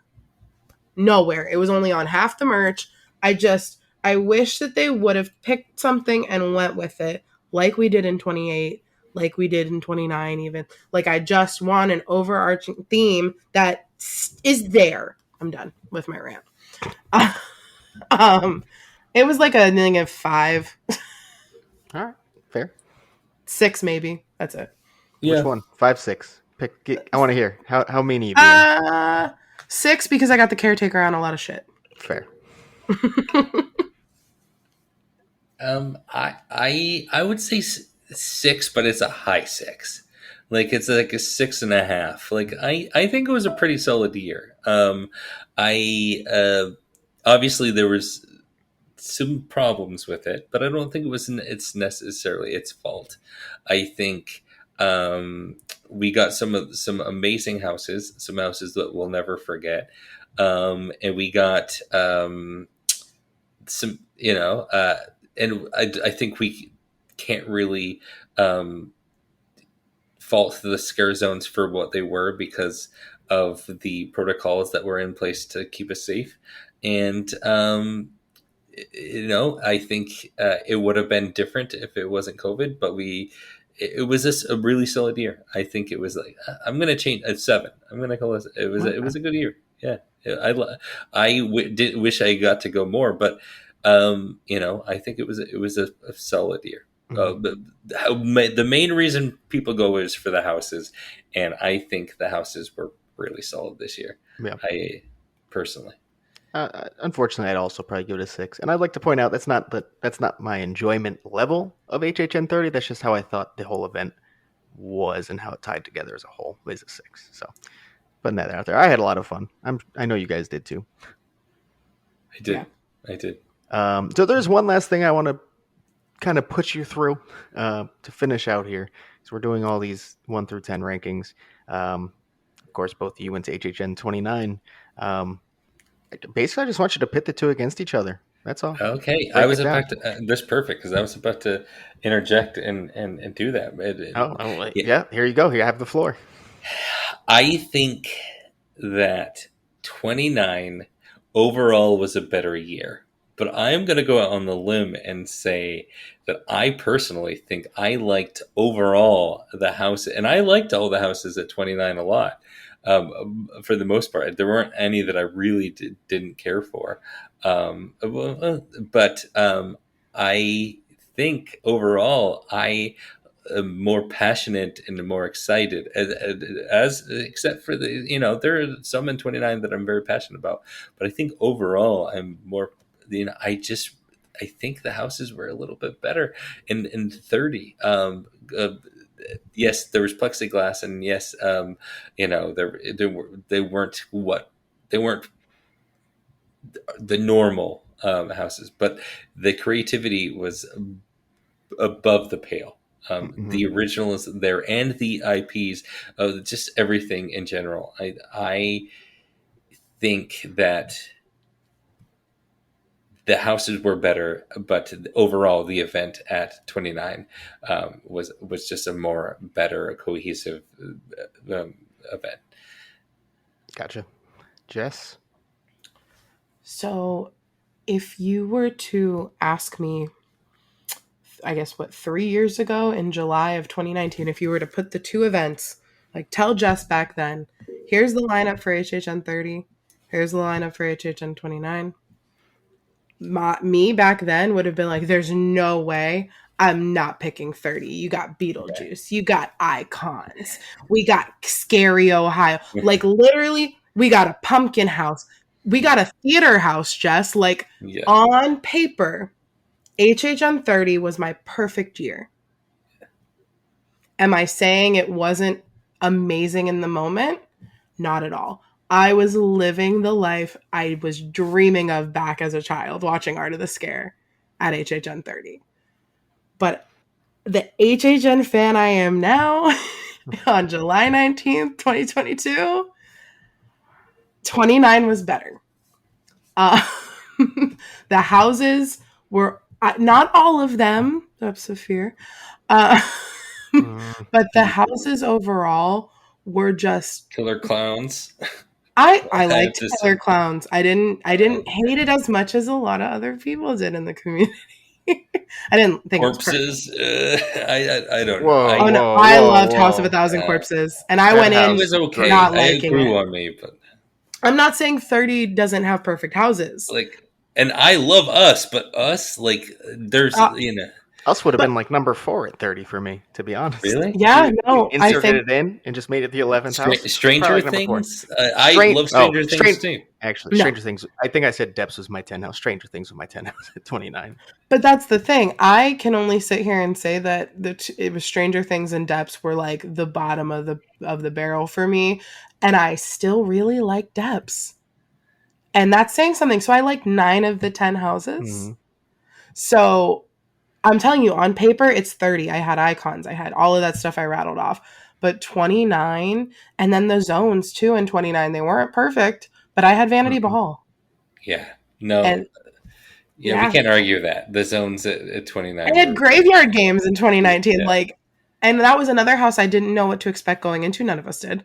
And after my first walkthrough, I looked at Daniel and Ashley, and I said, this is my house. Be prepared to be sick of me. Mm-hmm. And they were. So another all-timer that we haven't even mentioned yet in Universal Monsters. Oh my God! How? It was Yeti. I'm not saying that it was a great year. Me personally, and I think I have more favorites at 30 than 29. Believe it or not, somehow. I get it. Icons is my top one of all time. Icons captured. But I'd like to confirm. I have like 4. I have 4 there that I just will never forget. Icons, Wicked Growth, Legendary Truth, and Puppet Theater. My favorite. Those are 4 that I think would end. 29 potentially could have been in the ballpark as being my favorite house, along with Graveyard Games. Yet, Mike, to confirm, you did say 29 would get your vote for the better event? Yes, and the reason why that is because it was a more cohesive event. The scares, I am, the scare zones at 30 were not good. The shows, again, we can't talk about Nightmare Fuel, and I'm not going to judge the AOV one because that's going to be being like, Men in Black zapped from our memory, like it didn't happen. But so we can really only judging the shows, the Marathon of Mayhem. That Marathon Mayhem was way better than the sequel. But I do think the houses at 30 were better than 29, personally. Hey, everyone has their opinion. And I don't think it's too far-fetched. I think there's so many strong houses at 30 that if you get a couple more that I think were lower and they were more okay for you, then I could see how it'd stack up better.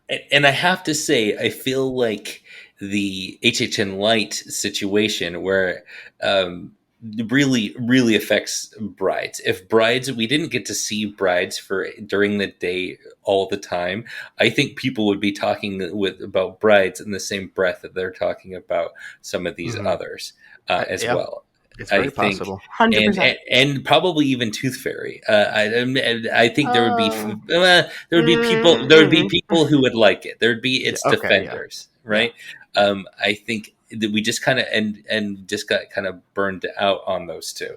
Beetlejuice is a different beast.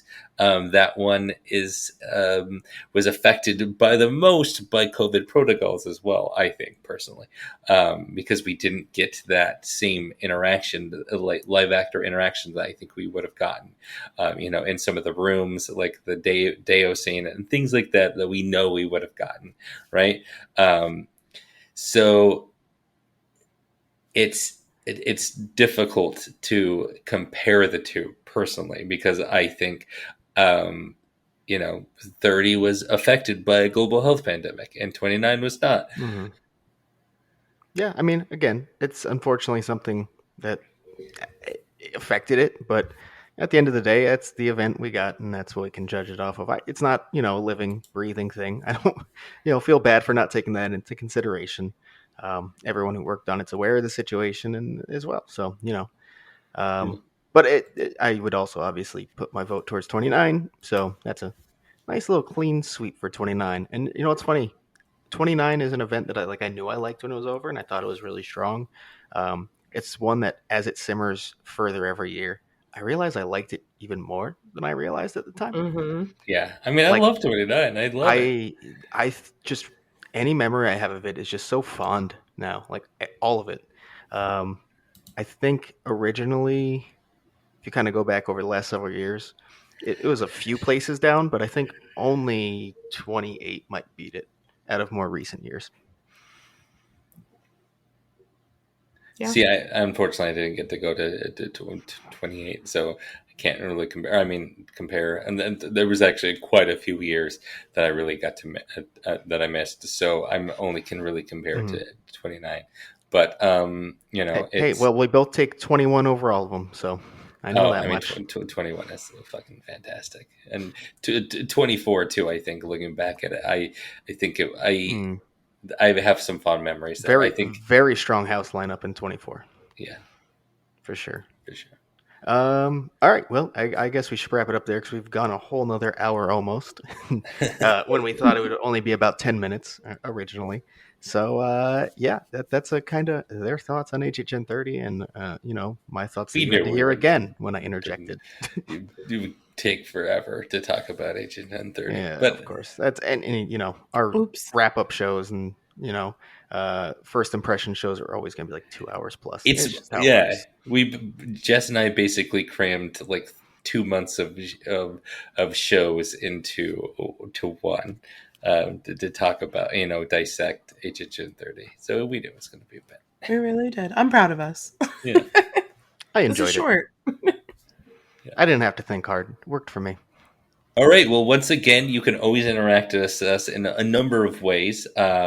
In the parks as well, because we're getting to the around that time. At Twitter, Instagram, and YouTube at HHN365 and TikTok at HHN365 pod. Give us a call leading into some of these announcements that we're coming, and once we get into the event time, give us a call at 407-906 4134. We want more voicemails. I think when Duff and I made the hotline, we expected to really interact with our guests with the voicemail, and we want to continue to do that. So yeah, absolutely. Let's do it, and we'll see you in the streets.